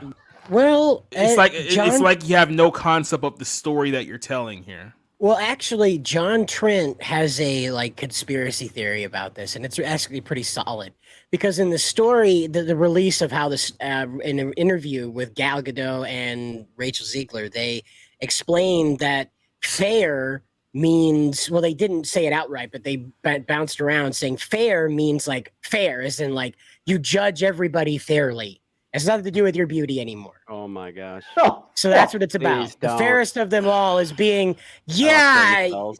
you can be a woman even though you're 6'4", 700 pounds, and have a beard to your knees. Yeah. It's about Well, being actually, you mediocre. Yeah. Are we sure Celebrating they the aren't already mediocre. using ChatGPT for their writers? No. No, so this film, by the way, is written and directed by Greta Gerwig, who's also coming out with Barbie, which we'll talk about here just a second. And she's coming out with the Chronicles of Narnia. Oh yeah, that Narnia. What the yeah. heck? They put her in charge of a C.S. Lewis I did adaptation. not know that. What kind of? Yeah. Aslan's gonna be gay. Guarantee it. What Okay, can we even that'll possibly probably be say the about last Snow one. White at this point? That'll be okay. I want to speak up on this one because I have a Snow White fairy tale retelling, and I did a much better job. So buy my stuff, okay? And you know what? I made her black in mine, and her name is Ebony. And I did all the stupid things that you would expect from a bad movie, but I did it well enough that it's good. It's highly reviewed. But like, this is just stupid. They could have done a million things with this. Why did they get an Asian? You know, Why didn't Yeah, they I just saw call your it thing something on the- else? I was going to say, why couldn't you just do literally anything else? Just Why call did it I- something else. well, I mean, and that's the thing is like if you have a Snow White retelling and her skin is a different color, or she's from a different ethnicity or whatever, you should change your name. You know, you can still have it in that like that tropiness of Well, it. how are you going to have little Latinx girls not grow up to be Snow White? How dare you? Well, what are they going to call I her? mean, like, Tan White? Here's an interesting little tidbit for you guys. Neozoic here. Would you say that Rachel Zegler is box office poison? At 22 years old, Rachel Zegler has yet to be in a movie that has actually made more than its production budget. But none of she's them not are good box office movies. poison. Yeah, she's That's not not box fair. office. She's not box office poison because Hey, nobody it doesn't make the stat any less true, Rob. No, Nobody knows who I she understand, but I think it's I more would- the movies that she's been in are bad than she is bad. Look, Yeah. I don't know if she's a good actress, okay? That's how bad the movies have been. So I don't want to completely condemn her, but the pictures of this, okay, to me, it looks like Disney really is trying to self-immolate, like completely self-destruct, because this is the kind of thing you would create if you wanted to keep doubling down on the awful shit that you've been creating, and your fans have been throwing the shit back at you, being like, we don't want this. I do not understand what is behind their creative decision making, because it seems like they are just trying to crash it into the ground. They are absolutely sold and convinced, almost cult-like, in this idea of representation. You have to have a multicultural cast because obviously little black girls want to grow up to be one of the 7 dwarves. This is their goal in life. I'm serious. At a certain point, I saw the pictures and I said, this is farce. This is just, now they're actually literally making fun of, not of us, of all of us. They're not dwarves. They don't have to be multicultural. Trust me, I saw Snow White many years ago, not when it premiered, sad to say, but I had no problem enjoying the movie because it's fantasy, people. There's no reason to even remake this movie. Snow White, the original, is one of the greatest films ever made. Apologies to Across the Spider-Verse. But there's no, because that's even better. There's no reason to remake it. But even if you remake it, why do you need to have this group of so-called dwarves who are all taller than probably Cider and myself, and have to have a multicultural cast? Because obviously Jacob is not going to enjoy it unless there is a black female and a black male. And I don't know. Yeah, and we're not. I'm sorry, Cassie. I don't know if we're going to get the Puerto Rican dwarf in this. So you can finally see. Good. You can see yourself. You can finally see yourself in as one of the 7 dwarves. Cassie wants to be If the I next, see like- myself in a movie like this, consider me on suicide watch. I was gonna say Cassie would be better suited to like a Xena Warrior Princess remake. So Hell yeah. It's just awkward. Like, this is, that animated film is probably the least, like, I would say the one that to not do more than anything else, because, like, 7 dwarves around this woman. I'm sorry, it just comes off very weird in live action, okay? This wasn't a good decision, honestly. Of all the ones you could go remake, I think this is, like, the most awkward one to try to. They're not going to be singing, and then we forget. Remember, it's not just Snow White and the 7 dwarves or whatever the people are.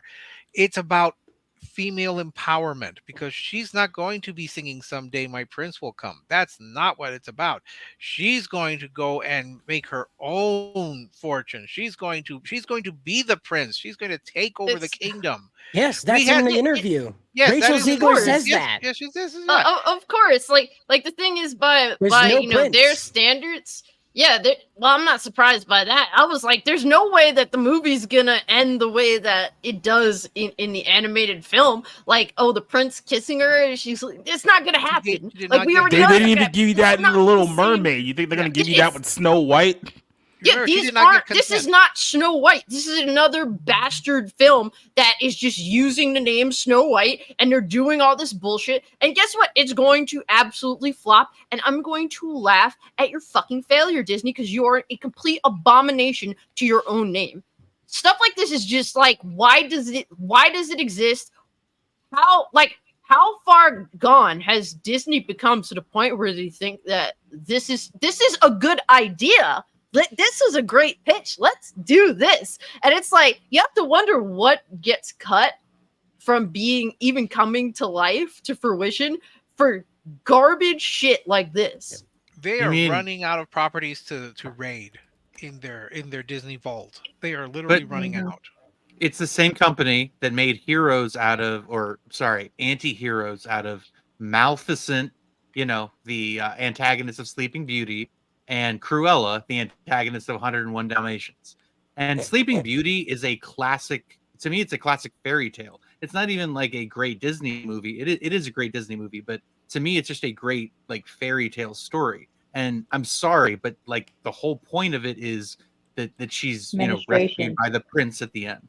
Is that she's a Disney princess, and Disney princesses get saved. God damn it! So I'm sorry. Sorry for the blasphemy for you Christian folk. But that's the fucking thing. That's the whole thing. So and deviating away from that to be edgy or so-called feminist is just nonsense. And it's a terrible creative decision on top of it. It is interesting that they decided to cast the Latina or Latinx. I'm sure she wants to be called Latinx. As Snow White. They did not cast a black woman to be Mulan. Why can't we have a black Mulan? Don't little black girls deserve to have Mulan, this Asian hero? Why can't black people were the real Chinese? Yeah. Hey, yes. Yeah. The Asian hate didn't go over too well with so just. Why can't we have a Swedish Pocahontas? All right. I'm about to say, you want to see some real racism come from China? Cast a black woman as Mulan. Israeli Pocahontas. Israeli Pocahontas. Gal Gadot as Pocahontas. There we go. Yep. Now we're cooking. Yep. Mel Gibson could be John Smith. I just want to point this out here really quick. So Xenoscope Comics did a Snow White series where Snow White literally teams up to fight an evil version of her twin sister. So just that absolutely silly, stupid premise that I just gave you right there is 1,000 times better than anything that Disney has presented with this $250 million production film. So I rather see this than whatever Disney's doing at this point. Snow White and the Wolf Among Us game is so much better than this dog shit that Disney's shoveling onto the screen. But she's not wrong. Yeah, but think about it. They had to initially deny that these were set pictures, that these were location pictures. They said no, they're fake. Then they had to backtrack when they were uncovered and said no, they're not official pictures, but yes, they were stand-ins.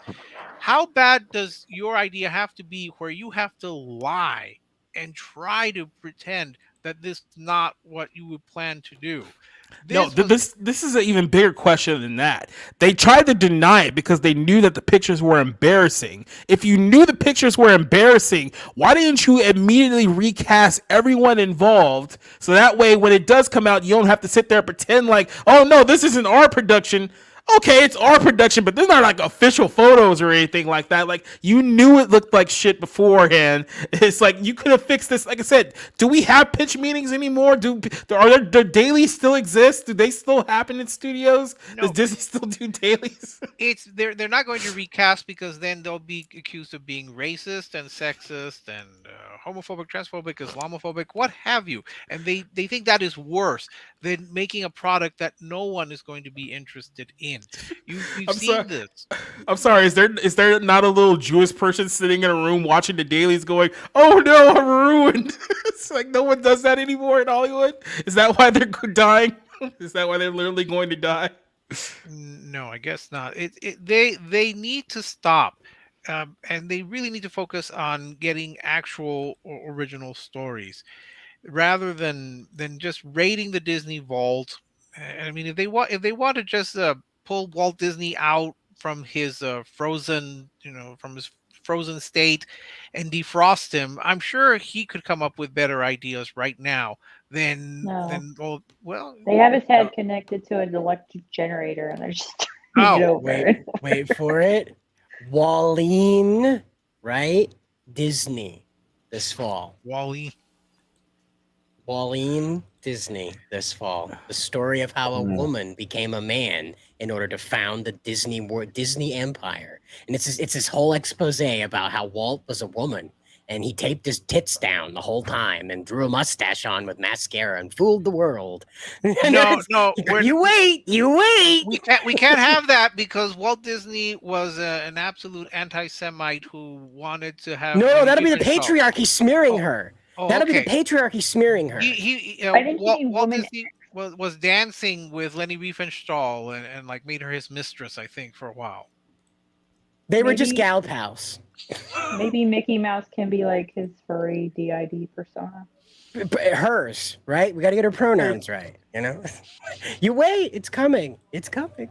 It's coming. See, this is the problem, is like, think about this. Did anybody, you remember that weird Return to Oz show on Sci-Fi that had fuck nothing to do with Wizard of Oz? Like a Tin Man was a sheriff, and well, no, it was like his TV series. Like the Tin Man was a sheriff. Was it called Tin Man? You mean Tin Man? Okay, that's it. Was Zoe Deschanel? Zoe Deschanel. Yeah, and it just had fuck nothing. It had fuck nothing to do with Wizard of Oz, right? But they just tore everything they could out of it to make it sort of sound like it. But it just should have been a totally different property. Just honestly, it would have done better had they just experimented and done their own thing with it. This is the same problem. You have an entirely new property here that has a very smidgen, very thin paint job of another property over the top of it. I feel like they're going through scripts that they just have in the library, just left over, like submitted, by fan mail. And they're going through that and they're like, okay, this sounds like Snow White. So we'll call this Snow White. And we'll give it the Snow White treatment, like they did with the Joker.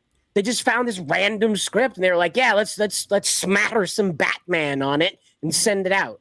And it wasn't even a Batman movie in the beginning, and that's what I think this was. It was some girl boss saves a kingdom story, inspired probably by Disenchanted, and so you'll have a Snow White that's very inglorious and disgraceful, but she gets the job done, right? And So that'll be what happens, though, is that they're just stuffing an old script into a hole, essentially, an open hole. Drag. We've already had a girl boss Snow White. That was Snow White and the Huntsman. And for the sequel, who did they focus on? The Huntsman. They didn't focus on Snow White because Kristen Stewart, I guess, was not very popular. Feeling it. Yeah. So we've already seen this story. If they want to do that kind, didn't she leave that movie because she slept with the director? Am I misremembering that? She broke up, with Arpats. And she's always been gay. It was a fucking cover. Jesus Christ, people! It's not that difficult. She's gay. Well, didn't she marry him actually? Like Walt Disney. No, she married her girlfriend or whatever. Yeah. No, whatever. All I know is,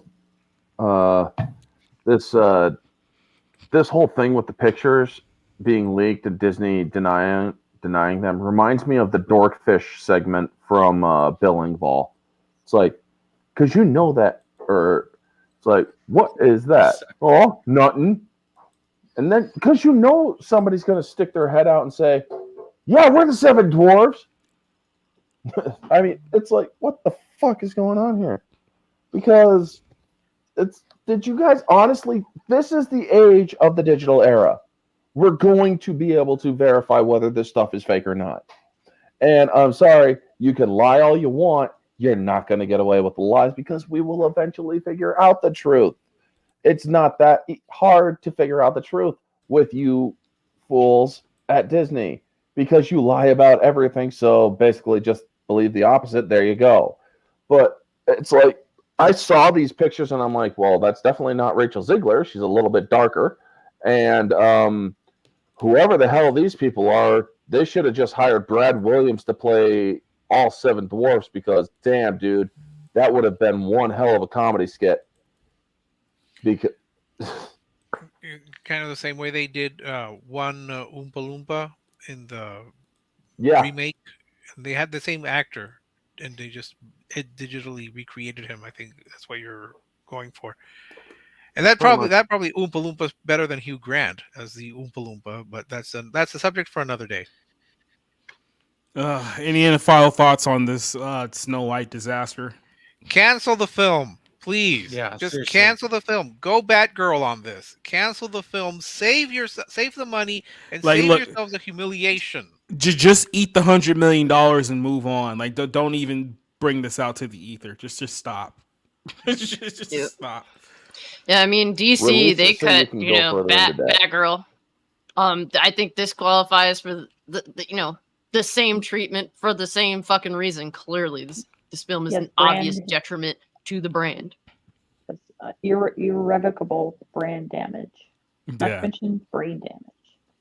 Yeah, like I said, Warner Brothers thought that they can get their return back if they just sat a year and released the Flash, and that didn't happen. So you know what? Just eat the money. That's probably your best option. Save yourself the embarrassment and eat the money. No one ever wants to see this. But speaking of another studio that just doesn't know what it's doing right now, Barbie is coming out this week, and apparently the movie is super duper feminist. Everyone is saying that except for the executives at Mattel, which is trying to tell people, no, it's not feminist. Bring your kids. Shut up, please. But everyone keeps talking about how feminist it is. So this is from Bounding here. I know talk about what Grace Randolph, who's a buffoon. Let's just be very, very clear here. But she apparently is picked up on the film being super feminist, along with, I guess, every other star with this movie has said it. Greta Gerwig has said it. What's her name? Margot Robbie has said it.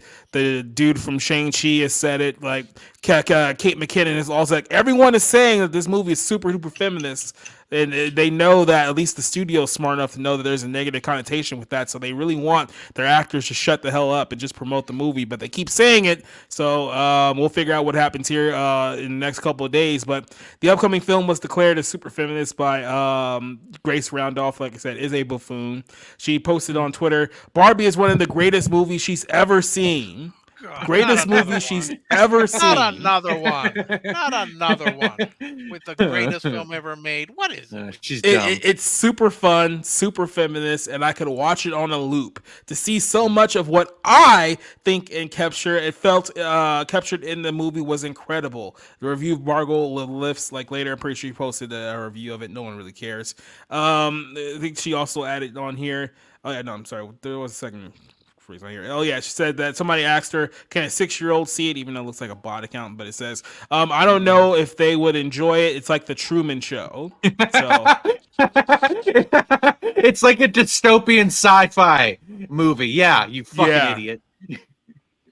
So I don't know. It's like I don't know who this movie is supposed to be geared towards because the studio keeps flopping back and forth of whether this is a kids movie, is this for like little girl Barbie fans, or are these for like 40-year-old women who were Barbie fans like 30 years ago and now have kind of like pent up like aggression towards Barbie now. Like, who is this film for? But apparently there's a bunch of suckers out there waiting to go see it. A lot of people are still talking about how excited they are. People who you should know better who are still going to talk about how great this Barbie film is. So I'll just shoot this up to you. I'll start with Rob. Barbie, why does it exist? Well, the simple answer is that it's a piece of intellectual property. We've seen this with Transformers. We've seen it with G.I. Joe, right? Like you take the toy property and you try to make a movie out of it. You attach Greta Gerwig, who is I don't know. Is she an Oscar winner? She's at least nominated. No, she was nominated, but she didn't win for an Oscar. And Noah Baumbach, I guess, helped with the screenplay. Her husband, who is a more accomplished filmmaker. You attach Margot Robbie. Look, at best, this is a fun, frivolous, silly movie. At worst, you use this as an opportunity to talk about sexism and hierarchical, inequalities, and use it as a political launching point. So I don't know. I'm going to see this Friday. I have no idea what to expect. I don't think it's going to be anything good.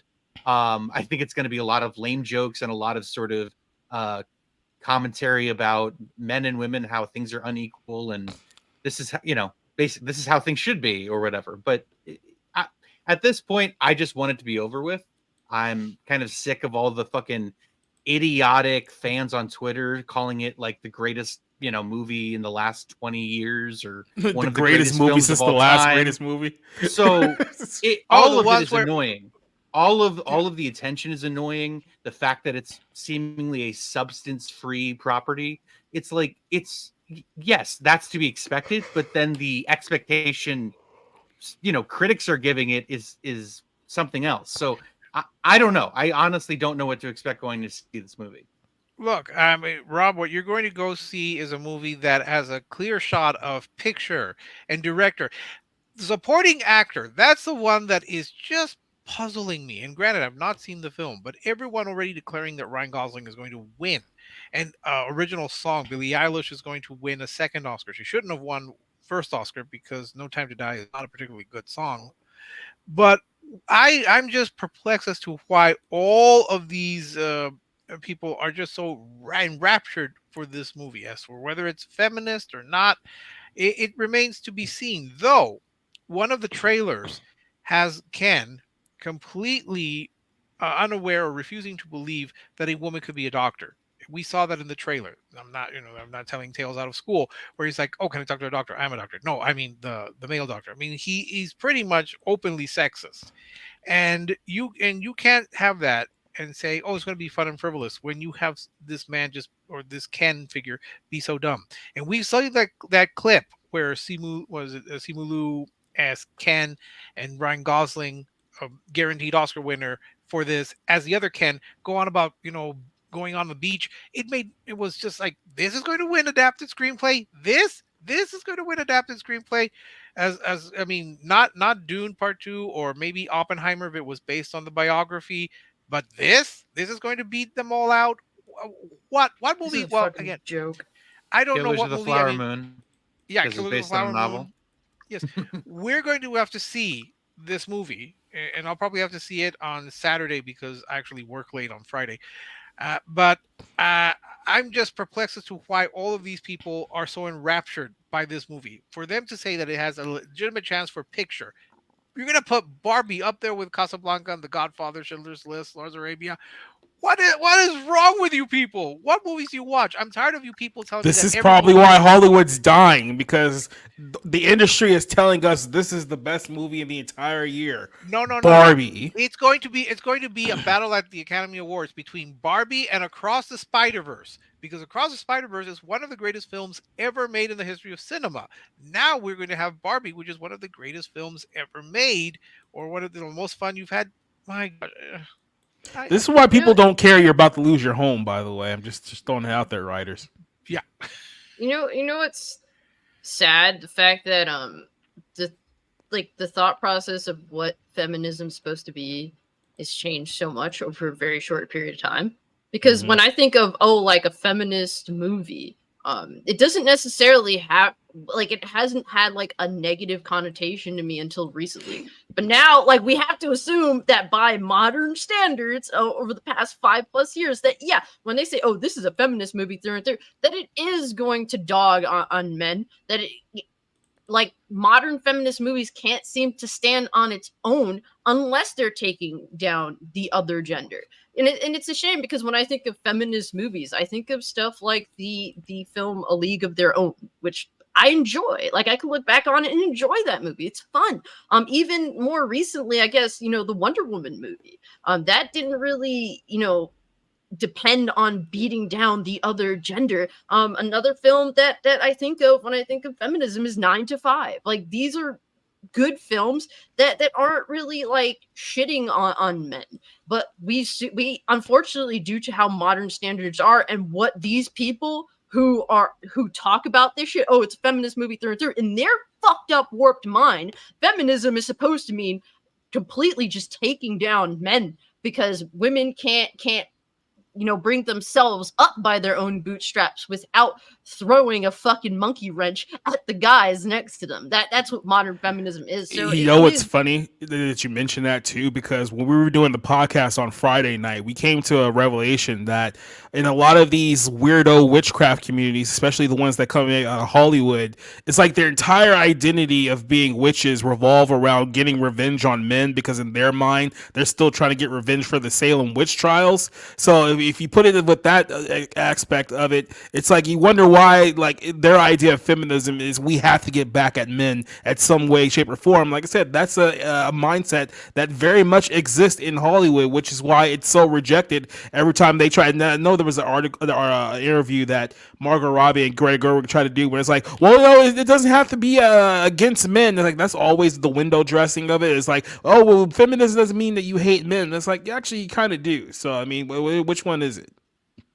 Yeah, what they said in the interview was basically like, if you're a feminist, that just means that you're, you're for equality or whatever. That's like old line. They couldn't even agree. Margot Robbie and Greta Gerwig, director and star, could not even agree what the movie was about. They worked on it. They made it together. They've had months to plan this PR. I mean, granted, they don't sit around planning this PR, but it's like, you're going to be talking about this movie and you can't even get on the same fucking page. There's director, writer, and producer. Yeah. There's something weird here where it does not add up. Either it is a fun, silly comedy movie that pokes fun at itself and the world as we know it, or it's or it's not. And it's this kind of lecturing, unfunny, tired sort of garbage material we've seen out of Hollywood the last, I don't know, 8 to 10 years. And so I just, look, I'm going to go see it. I hope it's good, but I have a really bad feeling. Well, I would just add that when Cassie mentioned A League of Their Own, I don't know one man who has seen it or one person who loves baseball who does not love that movie. Every person that I know who loves baseball and every person that I know who has seen it loves that movie. I'm perplexed as to why you would say that. That people would say that you need to bash men. You look at the reception for the movie A League of Their Own to the TV show A League of Their Own. Who remembers that? Who remembers that? Jesus. Trash. That crashed hard, dude. It went nowhere. Yeah. I can tell you this right now. Okay. Sorry, go ahead. Nobody remembers A League of Their Own or the show because, well, nobody remembers the show because it was on Amazon. But this crap with the Barbie movie it's like Mattel. It's Mattel that owns who owns Barbie? Yeah, Mattel. Yeah, Mattel. Yeah. But this is like a Universal. Warner Brothers. They were basically telling everybody in the studio, shut the fuck up and do not call this movie feminist. We have been paying attention. Props to Mattel because they have actually been paying attention. They're like, every time a movie is marketed a certain way, people rail against it. So we want you to shut up when marketing this movie so that we will get people to watch it. And you guys just can't shut your fucking twats because it's like, oh my God. You just got to keep on calling. As for Grace Randolph, that woman is a fucking hack.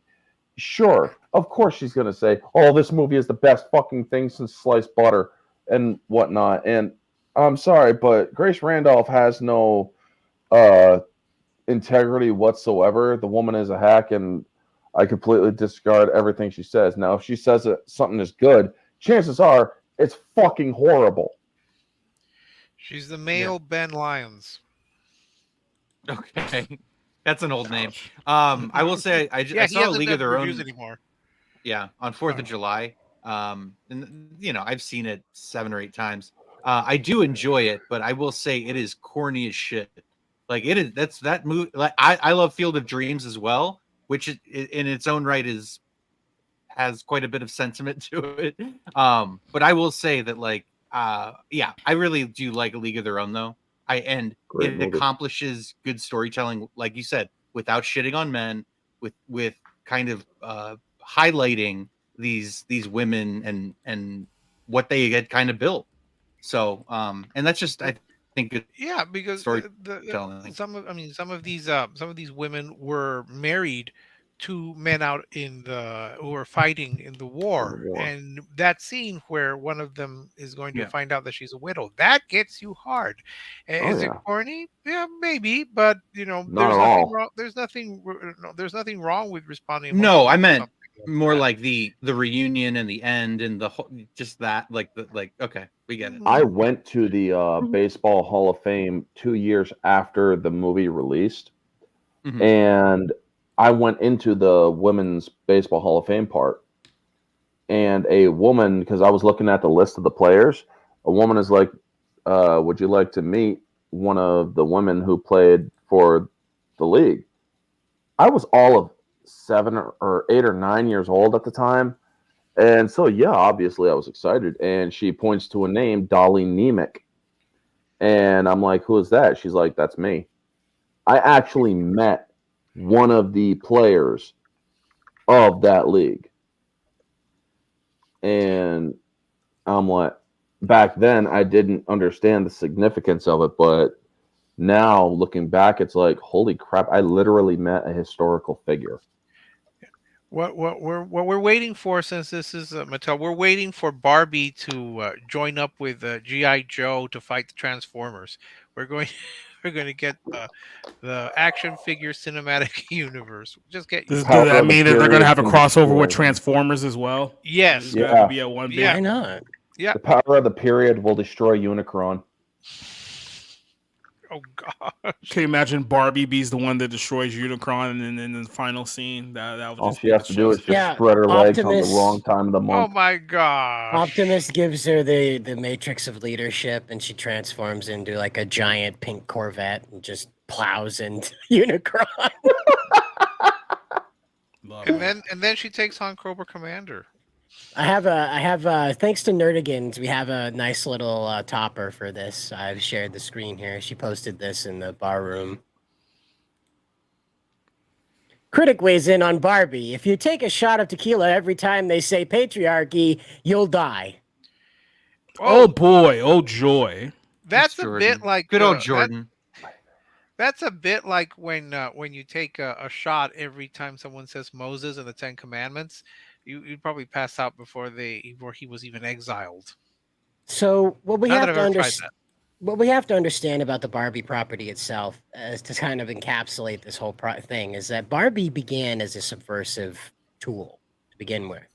What happened is that the owners of Mattel noticed that their daughter had lost interest in playing with their baby doll and had been more interested in playing with a paper doll that they dressed up. That she dressed up in like little outfits, and this was an adult character that she was dressing up in these paper dolls. So they created the first Barbie, which was a character, an adult female that the daughter could then broadcast her belief of what an adult female would do onto. And thus all the fashion accessories, the dream house, the pink Corvette, all that came out of that. So Barbie began initially by saying, no, don't be a mother. Get yourself a pink Corvette and a dream house. So I did notice when Cassie was naming those movies that Steel Magnolias didn't come up. And Steel Magnolias, a lot of people don't think of it as a traditionally feminist movie because, well, it's not about women departing from men. It's the exact opposite. It's about women declaring their territory over their families and owning what womanhood is. And I'd argue that's a more feminist message than 9 to 5. And that's just my opinion. But because I again, like being a woman, being a woman is sort of like enshrined with the hearth and the family. You know, not that the men are kind of reserved to only being the adventurers, mind you. But traditionally, when we picture a woman, she is at the helm of the family. She is telling the man, like, you need to provide for us. We're starving, that sort of situation. She's fighting to hold her family together. And I think that's like an apex of female power that's just completely been obliterated in all of storytelling in modern. And that's what you're looking at with Barbie, is it's just like, hey, forget having a husband. Turn him into some weird, sexless, dickless thing like Ken and parade him around for everybody on a leash. But he's going to win the Oscar for that. Just prepare yourself for Ryan Gosling winning Best Supporting Actor for Barbie. Any final thoughts on this example of why Hollywood needs to die? Yeah, just Yeah, I actually really am looking forward to the other movie releasing this week, Christopher Nolan's Oppenheimer, which I will be seeing on Thursday. And that's really all I have to say. You only Go want to Robert see Downey it Jr. because Florence Pugh is going to be naked in it. Yes. Why? Yes. That was two entirely. Wait, the girl one that was cut yes, her and the other one was cheekbones? why. What? I'm not Wait, going Didn't the you girl already that say took all the no. fat out of her cheekbones? Didn't you already see her naked in Don't Worry, Darling? Hey, I have already stated that Florence Pugh just needs someone to help her burn off that baby fat. That's all I have to say. Let me say You will that volunteer, was she nude in that movie? Because that movie's been such a blur. I don't even remember if she actually was. I naked in don't that film. remember. She got sex done to her, but she wasn't naked. So Okay. What does inventing the nuclear bomb have to do with naked women? Hey, there's it's hard a couple work. of sex scenes. I in need the to movie. relieve some fucking Shockwave stress. blows the clothes right off her. Hey, Cider, how else are you going to fill 3 hours of runtime? That's right. It's a really long sex scene. Yeah. Whole 3 It's hours. a metaphor. I mean, Yeah, it's either exactly. that one or the Tom Holland sex scene. So I think we'll take this one. All right, But, next topic. Oh, we're gonna finish this one off here with I don't care about the Barbie movie. So there you go. I'm glad you let us I'm know that. super glad I don't have to see it. My Yep. friend went to Egypt. Woo! Yes, my friend's gonna die in a holy war, so now I don't have to watch Barbie. That's right. Now she can go and correct them about how racist they are for not embracing the black Cleopatra. Yeah, I bet Barbie's going to be real big in Egypt. Yep. Oh yeah, Hey, Cassie's friend is a woman. They're not allowed to speak without a man present. that's actually a rule. Let's go ahead and finish this Not one Egypt, off with though. a little impromptu review I don't know of which part. Mission Impossible: Dead Reckoning. So, who here actually saw this movie besides me and Rob? I did not. I will No. not. Great, so I can go ahead and give Rob center square Fascist. here. Yeah.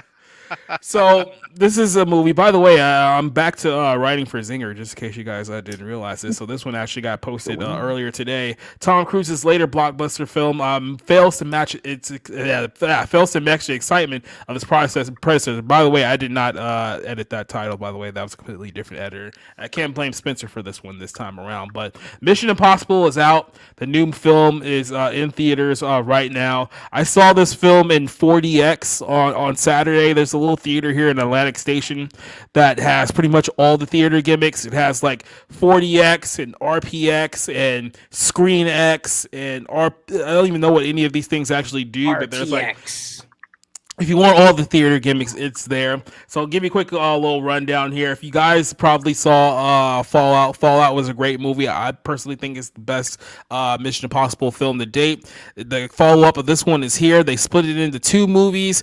Tom Cruise yelled at a bunch of people in like Poland or something like that during the course of making this film. But here's the setup of the film if you haven't seen it. An evil AI property called the Entity has become sentient, and it has now been able to hack into essentially every world government and every piece of technology that exists. It can manipulate it in any way that it sees fit. So apparently the only way to stop this thing is that there are two keys that connect to each other to create one big key. However, nobody knows exactly what it unlocks, but it's expected that by obtaining this key, you can either destroy it or somehow contain it. Now, they've said throughout the course of the film that every government that's tried to contain this thing or control it, it self-replicates to make it even less controllable. So controlling it doesn't exactly work. So Ethan Hunt and his team wants to essentially destroy this AI thing that is pretty much going to take over the world. They said it's going to rewrite truth. That is gonna nothing that you see is gonna be real because it's all gonna be manipulated by this entity here. Now, keep in mind, this is the interesting thing about this film. This was written in 2019. This was before the whole AI craze really took place over the last few months to the last year. So they had this in the can for quite some time about this whole evil AI taking over the world, and now people's jobs are legitimately going to get taken over by AI here. But My only big issue with this film is that I felt like it was a massive drop off from the last film. I really liked the last film. If you're into like the big stunts, which like all the Mission Impossible movies have been about up to this point, you only get the one big stunt, which was already spoiled for you in the trailers and kind of like in the promotional of this film, which is Tom Cruise driving off of the cliff and diving off of it to try to catch a train. Like you've seen it already. This film takes a lot of the focus and puts it on the new female characters. So you have Haley Atwell, who's the Captain Carter or Peggy Carter in the MCU franchise. You also have I know her. I don't know what her last name is, but Palm. She plays Mantis in Guardians of the Galaxy, so she's also inserted into this film as well. There's more focus on Rebecca Ferguson, her character. I'm just gonna just say what I feel, and then I'll let Rob go. This movie, to me, I've seen it twice now. The second time, I really didn't click with me as much as like the first time. There's a lot of movie here. It's like a 2-hour, 40-minute film, but after rewatching it, it really didn't feel like anything happened. It felt like that there was a lot of filler. It felt like that they really didn't know exactly where to go because, like I said, this is only part 1 of 2, so you're not even getting a full story in that aspect. So it doesn't outright give you like a cliffhanger like Fast X did, but at the same time, they really just kind of time wasted a lot of this movie. And the more I thought about it, the less I liked it. Now, it's not a bad movie by any stretch of the imagination. I'm not gonna sit here and tell you that it's terrible, but if you're coming off of this thinking to yourself, well, Fallout was really, really good and Top Gun Maverick is really, really good, so this one has to be good too, you're probably going to be a little bit disappointed. But Rob, I know you had a completely different view about this film than I did, so what did you think about the movie? Yeah, I enjoyed it. I have definitely changed my perception of the Mission Impossible movies the past couple years. I used to not be interested in them at all. The dumb action franchise movies definitely are not my thing. But since the last one, since the level of the execution and the level of stunts done, especially in the last one, just really got my attention. Some of the chases through Paris on motorcycles and the cars and was so well done. I actually thought the plot and the characters of the last movie were utterly idiotic. Like I thought the movie as a whole was pretty dumb, but that it worked in terms of being exciting to watch, and it had good action scenes. This movie actually, maybe I'm crazy, but the model for this movie for me was The Dark Knight. It had a score that was bombastic, almost like Hans Zimmer, like you're watching a Christopher Nolan movie. A lot of the dialogue was almost melodramatic in like an action, like an almost like it's almost like an elevated James Bond or Batman movie where like these aren't established characters necessarily, the villains I'm talking about. And so I don't know that it has the weight that you're sort of anticipating with it, but I actually liked it. I kind of just went with the ride.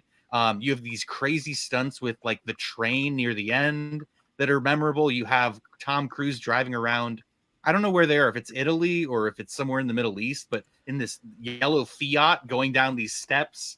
I think they're in Rome. I think that was the in Rome. They're in Rome. Okay. Yeah. I think a lot of the female characters like actually bring a lot to the table in terms of just being hot and not annoying. That's a big plus. Vanessa Kirby is in this, and she's actually pretty good as well, along with Palm. I think her name's Kleinhoff, and Haley Atwell from the Captain America movies. So I thought the cast was good.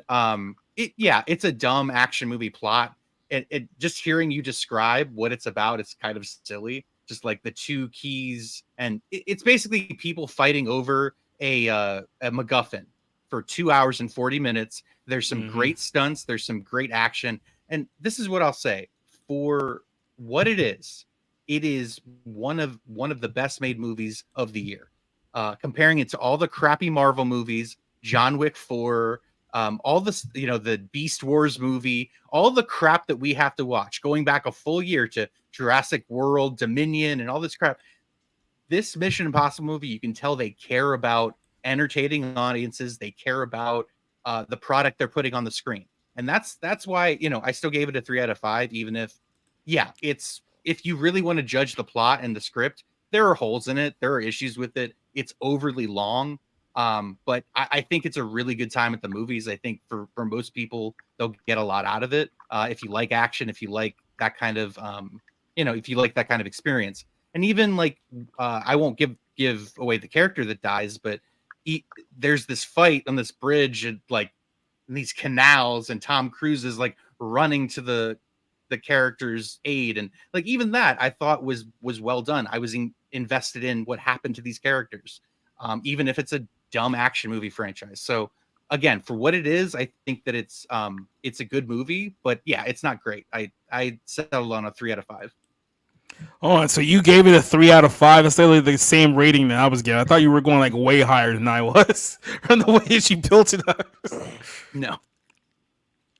Yeah, No. I mean, look, I'll say this too. Like, I enjoyed Vanessa Kirby in this film as well. I think she's not in the film nearly as enough as she should have been, because every time like she's on screen, like she definitely has a screen presence, which very few people in this film have here. Haley, it was kind of weird because I don't know if they intentionally left her character like pretty vague, because it looks like they were going to go a couple of ways with her character. Like, she was going to be more of a mastermind that they let on, but I don't know if they're going to save that for like the second part of this movie, because I kept thinking to myself, it's like, okay, she's supposed to be like this this thief who has like sleight of hand and stuff like that, but I felt like she was going to be a more impactful role than she did have in the film. Like I said, I don't know if they're going to reveal anything in the second part of this movie, because otherwise it felt like her character in a lot of ways was kind of a wasted opportunity. But that's the problem when you're judging a film, when you're only giving you like half a movie. Like, if you don't see the other one, then I mean, they can fix that that problem in the second movie, and I'd be like, okay, now it makes more sense. But because I haven't seen it yet, I can't really give them that benefit of the doubt.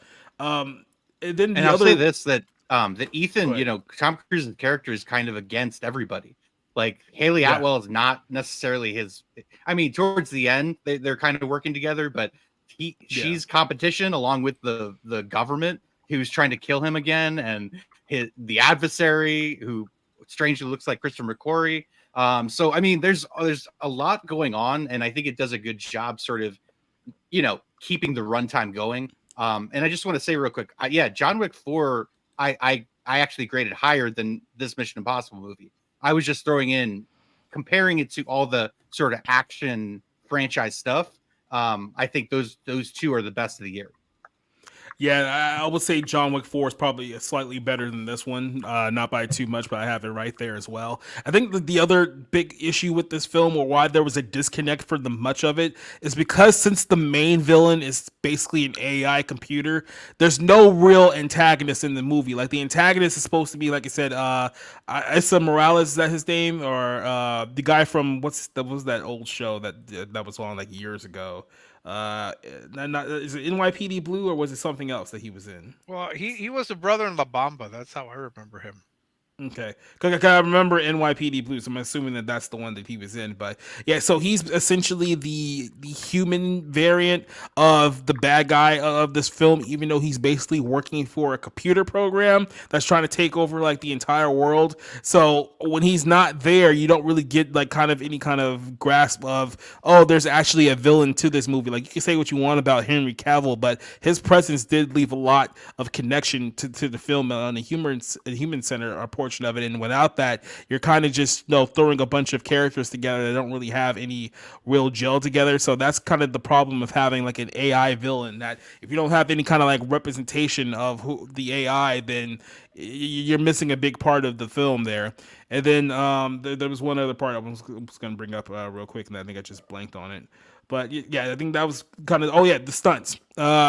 People go to see the Mission Impossible movie for the stunts. Like I said, there was only one big one of note here in the entire film, which is the one that we had already seen before going into the theater. So you kind of spoiled the biggest part about the entire movie. Like, maybe if you did like an Oppenheimer, where you're teasing that, hey, there's going to be a bomb that blows off at some point in this movie, but you don't actually show it so that people actually have to go to the theater to see it. If you kept teasing that, hey, he's going to jump off this thing, but you don't actually show him jumping off until people go to the theater, I think that may have helped things a little bit, because for me, it's kind of hard to beat the last film where you had like the whole helo jump sequence where him and Henry Cavill are jumping out of the plane and they get struck by lightning and have to like frantically put that, like, that to me was like one of the best action sequences that I've seen possibly ever. I mean, that was, I really love the way that they put that together, and we didn't really get that here. I don't know if they're going to turn that up in part 2, because part 2's already been filmed. They just wait until next year to release it. But for this one, it felt like it was more filler and setup rather than anything that you were expecting out of the Mission Impossible franchise. And look, I'm not the one that decided to turn this into 2 movies. Maybe that was a problem in and of itself, but yeah, that's kind of like the big issue that I have with the film. Not bad, but I just think it was a big step down from what we've been used to seeing with him in the last few years. So I'm not sure if the other guy. Oh, go ahead, Rob. I just want to say it's a good comparison. It's better than Dune. It does the same thing Dune does. Oh yeah. Sets up part 2. Yeah, exactly. I hate you both. I hate you both. It's not even close. Dune. I literally fell asleep during Dune. So let me get this straight. I saw it 3 times. And I'm Mission Impossible turned itself into the Terminator franchise. No, I mean just about. Well, I mean we don't have an actual. It's Skynet without like the actual like Terminator killer robot. Just yet. So like the way that they portray it, and who knows, this might be our future here, but essentially this computer program can like hack people's voices, hack comms around, like hack all the military things, and it's like apparently they try to control it. Like I said, it can't be controlled. It can do facial recognition and all kinds of stuff. So when you get to where this thing is actually centered, apparently it was on a Russian submarine that got blown up very early in the movie, and it's just sitting in like the middle of the ocean somewhere near Russia, and the only way that you can essentially turn this thing off is that you have to get into a sunken submarine in order to do that, and then that will lead into part 2 there. So that's kind of the thing. If this thing is an AI and it is malicious and it can hack into anything, why not go Skynet route and just launch all the fucking nukes? I mean, there's nothing that I see that's stopping him from doing that right now. I think what happened is that once they realized they couldn't control it, and this is the big thing in the film too, they start trying to switch everything to analog. So I think all of our governments started like writing out all of their secrets into kind of like an analog format, so that way it can't be hacked. That's like their only defense against this thing. Because if anything's digital, like email or any kind of like thing that can be accessed by a cloud, then it pretty much has control over it. So it's like it's literally playing like 4D chess with all of our characters in this film, where it's like computing like every move that they're going to make before they even make it. It's one of those type of things. And I mean, I have a lot of respect for Christopher McQuarrie, who's directed these last couple of movies with Tom Cruise, because he wrote the screenplay for The Usual Suspects. And I've had actually a few good interactions with him on Twitter. Unfortunately, I wasn't able to screen grab them in time because he deletes everything. Because he's smart, but yeah, he's definitely a guy to watch, and he's somebody that I think he cares about doing a good job with what he puts on the screen. Yep. So if you're a big MCU fan, there's a lot of MCU people in this film, so there's that. So there's an excuse for Rick to go see this movie because he's the biggest MCU fan here on the entire panel. So it is the apex of all human creativity, the Marvel Cinematic Universe. No, I will not be watching. I said I would not watch after the first one, and I'm keeping that pledge. So I will make one exception though. If Dead Reckoning Mel Part Gibson 1, appears in one of these movies, then you'll watch it. No. If Dead Reckoning Part 1 gets the Best Picture nomination, then I will watch it. No. Hey, if Barbie can, and if Across the Spider-Verse is guaranteed to win Best Picture, why can't Dead Reckoning get nominated? Because it has a white lead. It's not progressive enough, even though they spend a lot of time on the women here in this film as well. So. All right, but yeah, I'm not watching it. I said I wouldn't watch another, and I've kept to that. Do you guys had any other questions about the film, or did we kind of run through it pretty good there? We're good. By the way, during my rambling, I didn't even realize the Pete was gone. So there you go. Yeah, Pete left. Bye, Pete. Good night, Pete. Pete, party crasher. But yeah, so that's it. That's pretty much our Mission Impossible review. So we're gonna go ahead and wrap this show up and give everyone a chance to shamefully promote, or at least attempt to promote, what they have coming up. I'm gonna start with the person who is absolutely awful at promoting herself, Johnson. What do you got coming up here? So I'm working on my comic book. I got the script for issue number 2 done. I should have a cover soon, and I'm gonna present it. So follow me on Twitter, and that's my Twitter handle, Writer Hughes Johnson. Yep. And if you want a not cringy version of Snow White to read this week, please check out my book, Northern Lights, Southern Stars. No, that was better than what you normally done. I Cider. Hi. Hi. I just wanted to share this with you. Oh boy. ChatGPT knows who I am. I wrote the main taxi guy stories on 4chan's X. It doesn't know exactly the details, but it knows the main taxi driver stories loosely. So if you're looking for like some spooky duke after this, go ahead and check out, just search it. There's plenty of channels that either have robot voices or live action, like real people voices, not AI generated, actual people reading the stories. So they're just spooky green text stories based on my adventures as a taxi driver in Maine that I exaggerated for like campfire effect. But that's how thorough its knowledge of shit is it knows who I am. And I don't know if I like that or not. I'm flattered that it has a vague idea of what I did as the main taxi guy, but I don't know exactly if that's a good thing, right? I don't know. Put it this way: if AI knows you on a first name basis, it's probably not a good thing. So. Yeah, right. I'm on a list somewhere. Probably not a good one. Yeah, I think we're all on a list on some capacity. Especially this person, this menace to society is probably on a list somewhere. Especially at the last week's show, after you said that if you had superpowers, you would blow up the government. I think you're definitely on a list. So, no, I would abolish. There's a difference, okay? You said blow up. Yeah, you basically said you would smite the White House if you had the opportunity. So. Hey, I do not co-sign any of that shit that has just been spoken, FBI, okay? It's the NSA. Thank you very much. I am not Madonna, motherfucker. Shut up. But guys, if you want to check out what I got going on, follow me on Kick, Twitter, YouTube, Cult Classic Cage. Today I just uploaded a video on YouTube of me doing my Kid Trunks impression. So if you want to laugh your balls or your vagina off or whatever the fuck the in-betweeners got, go check that out. And also I made a video about some concerning things about Kotaku because they seem to be quite obsessed with Link from The Legend of Zelda, particularly his genitals. So yeah, I talk about that. Tomorrow we'll be uploading something that's important to me, discussing the fact that, retro gaming, preserving the historical significance of basically where gaming has come from, it's a big losing battle. So definitely tune in for that. I stream a lot on Kick, and Thursday we have the Super for Phil's podcast, so definitely check me out. I think you said something about like burning the White House so bad like it'll turn into glass. I think that was like a direct quote from class. We'll have to run back the tape. I'm pretty sure it was something along those We can lines, run it back, okay? Right. I do not co-sign any of that, bro. East Coast Rob Mata, how's it going? Pretty good. Yeah, hey guys. So Barbie and Oppenheimer this week.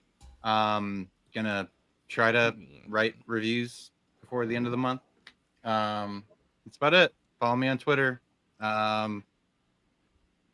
Preserve film, just like preserving video games. I don't know. Just do that.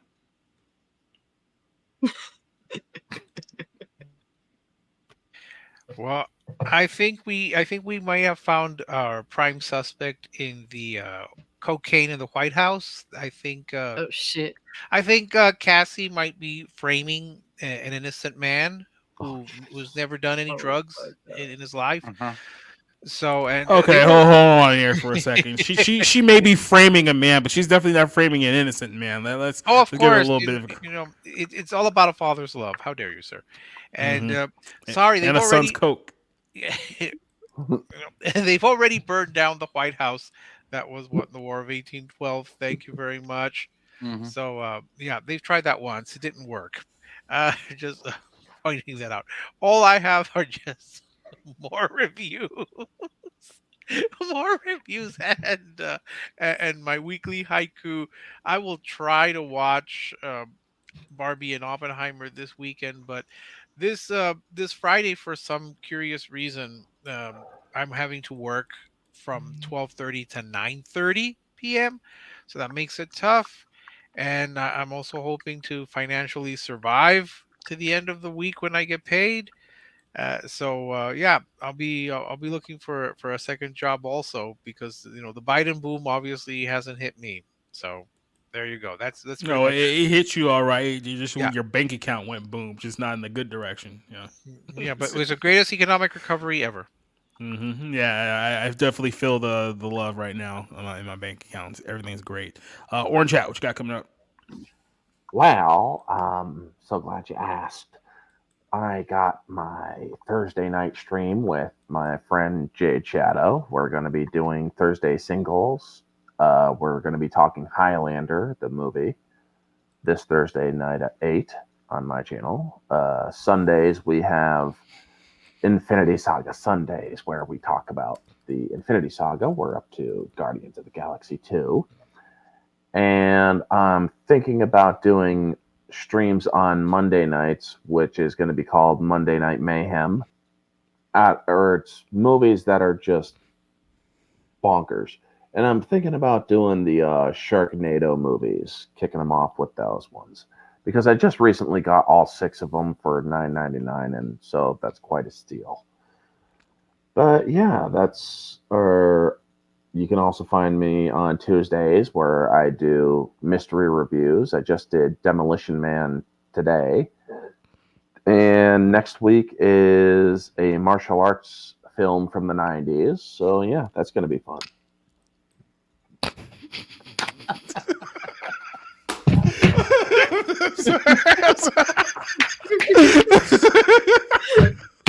Falling asleep, Rob? Pay no attention to the man behind the curtain. Okay, that was a good one. What am I doing now? Oh yeah, right. Friday we're gonna be reviewing Barbie and Oppenheimer. That's gonna be 10 o'clock p.m. on Friday night. Make sure that people have enough time to go watch the movie, except for Rick apparently, and we'll see what other guests we can get there on Friday night as well. This coming Monday night, episode 2 of Bible Lens is going to take place this coming Monday. First episode actually did very, very well. Shout out to Sam, Kristen, and Johnny. You did an amazing job on the first episode. A lot of positive feedback, a lot of likes. Actually, that stream has the second most likes out of any stream that we've done on the channel, with the exception of the Chris Gore series. So not a great positive feedback for that one. So good job with that one. So we're going to talk about the compromise of the church on Monday night, and then Tuesday night we're back here for another episode of the Barroom Podcast. So we're going to hear. It's been a great night with you guys over here in the chat with us. The course of the night. Duke Nukem, Vanya, who else we got? Neozoic, JEC, Excalibur, Mephisto Views, who was here earlier, Dark Scorpio, DK, Yolanda Gaines. I gotta fix an outro. I'm working on a new outro, folks, so don't worry, you guys are gonna get your shots out here in a lot faster fashion. Copa, who was here with us, Rico. I think I said DK already. Tactics Jones, Zeo Dozer. Make sure I got everyone here. John, who was with us a little bit, Alex versus Evil, and everyone else who was in the chat with us here tonight. So till then, we're going to sign off. We'll see you Friday night for the movie review show. But I'm done. I'm tapping out. It's been a great night, but let's go ahead and hit the outro and let's get the hell out of here. Hollywood's probably going to die, so we only got a few more movie reviews left until AI is writing everything. So be happy, be merry. We will see you guys later on. Adios. Dollar Store Show.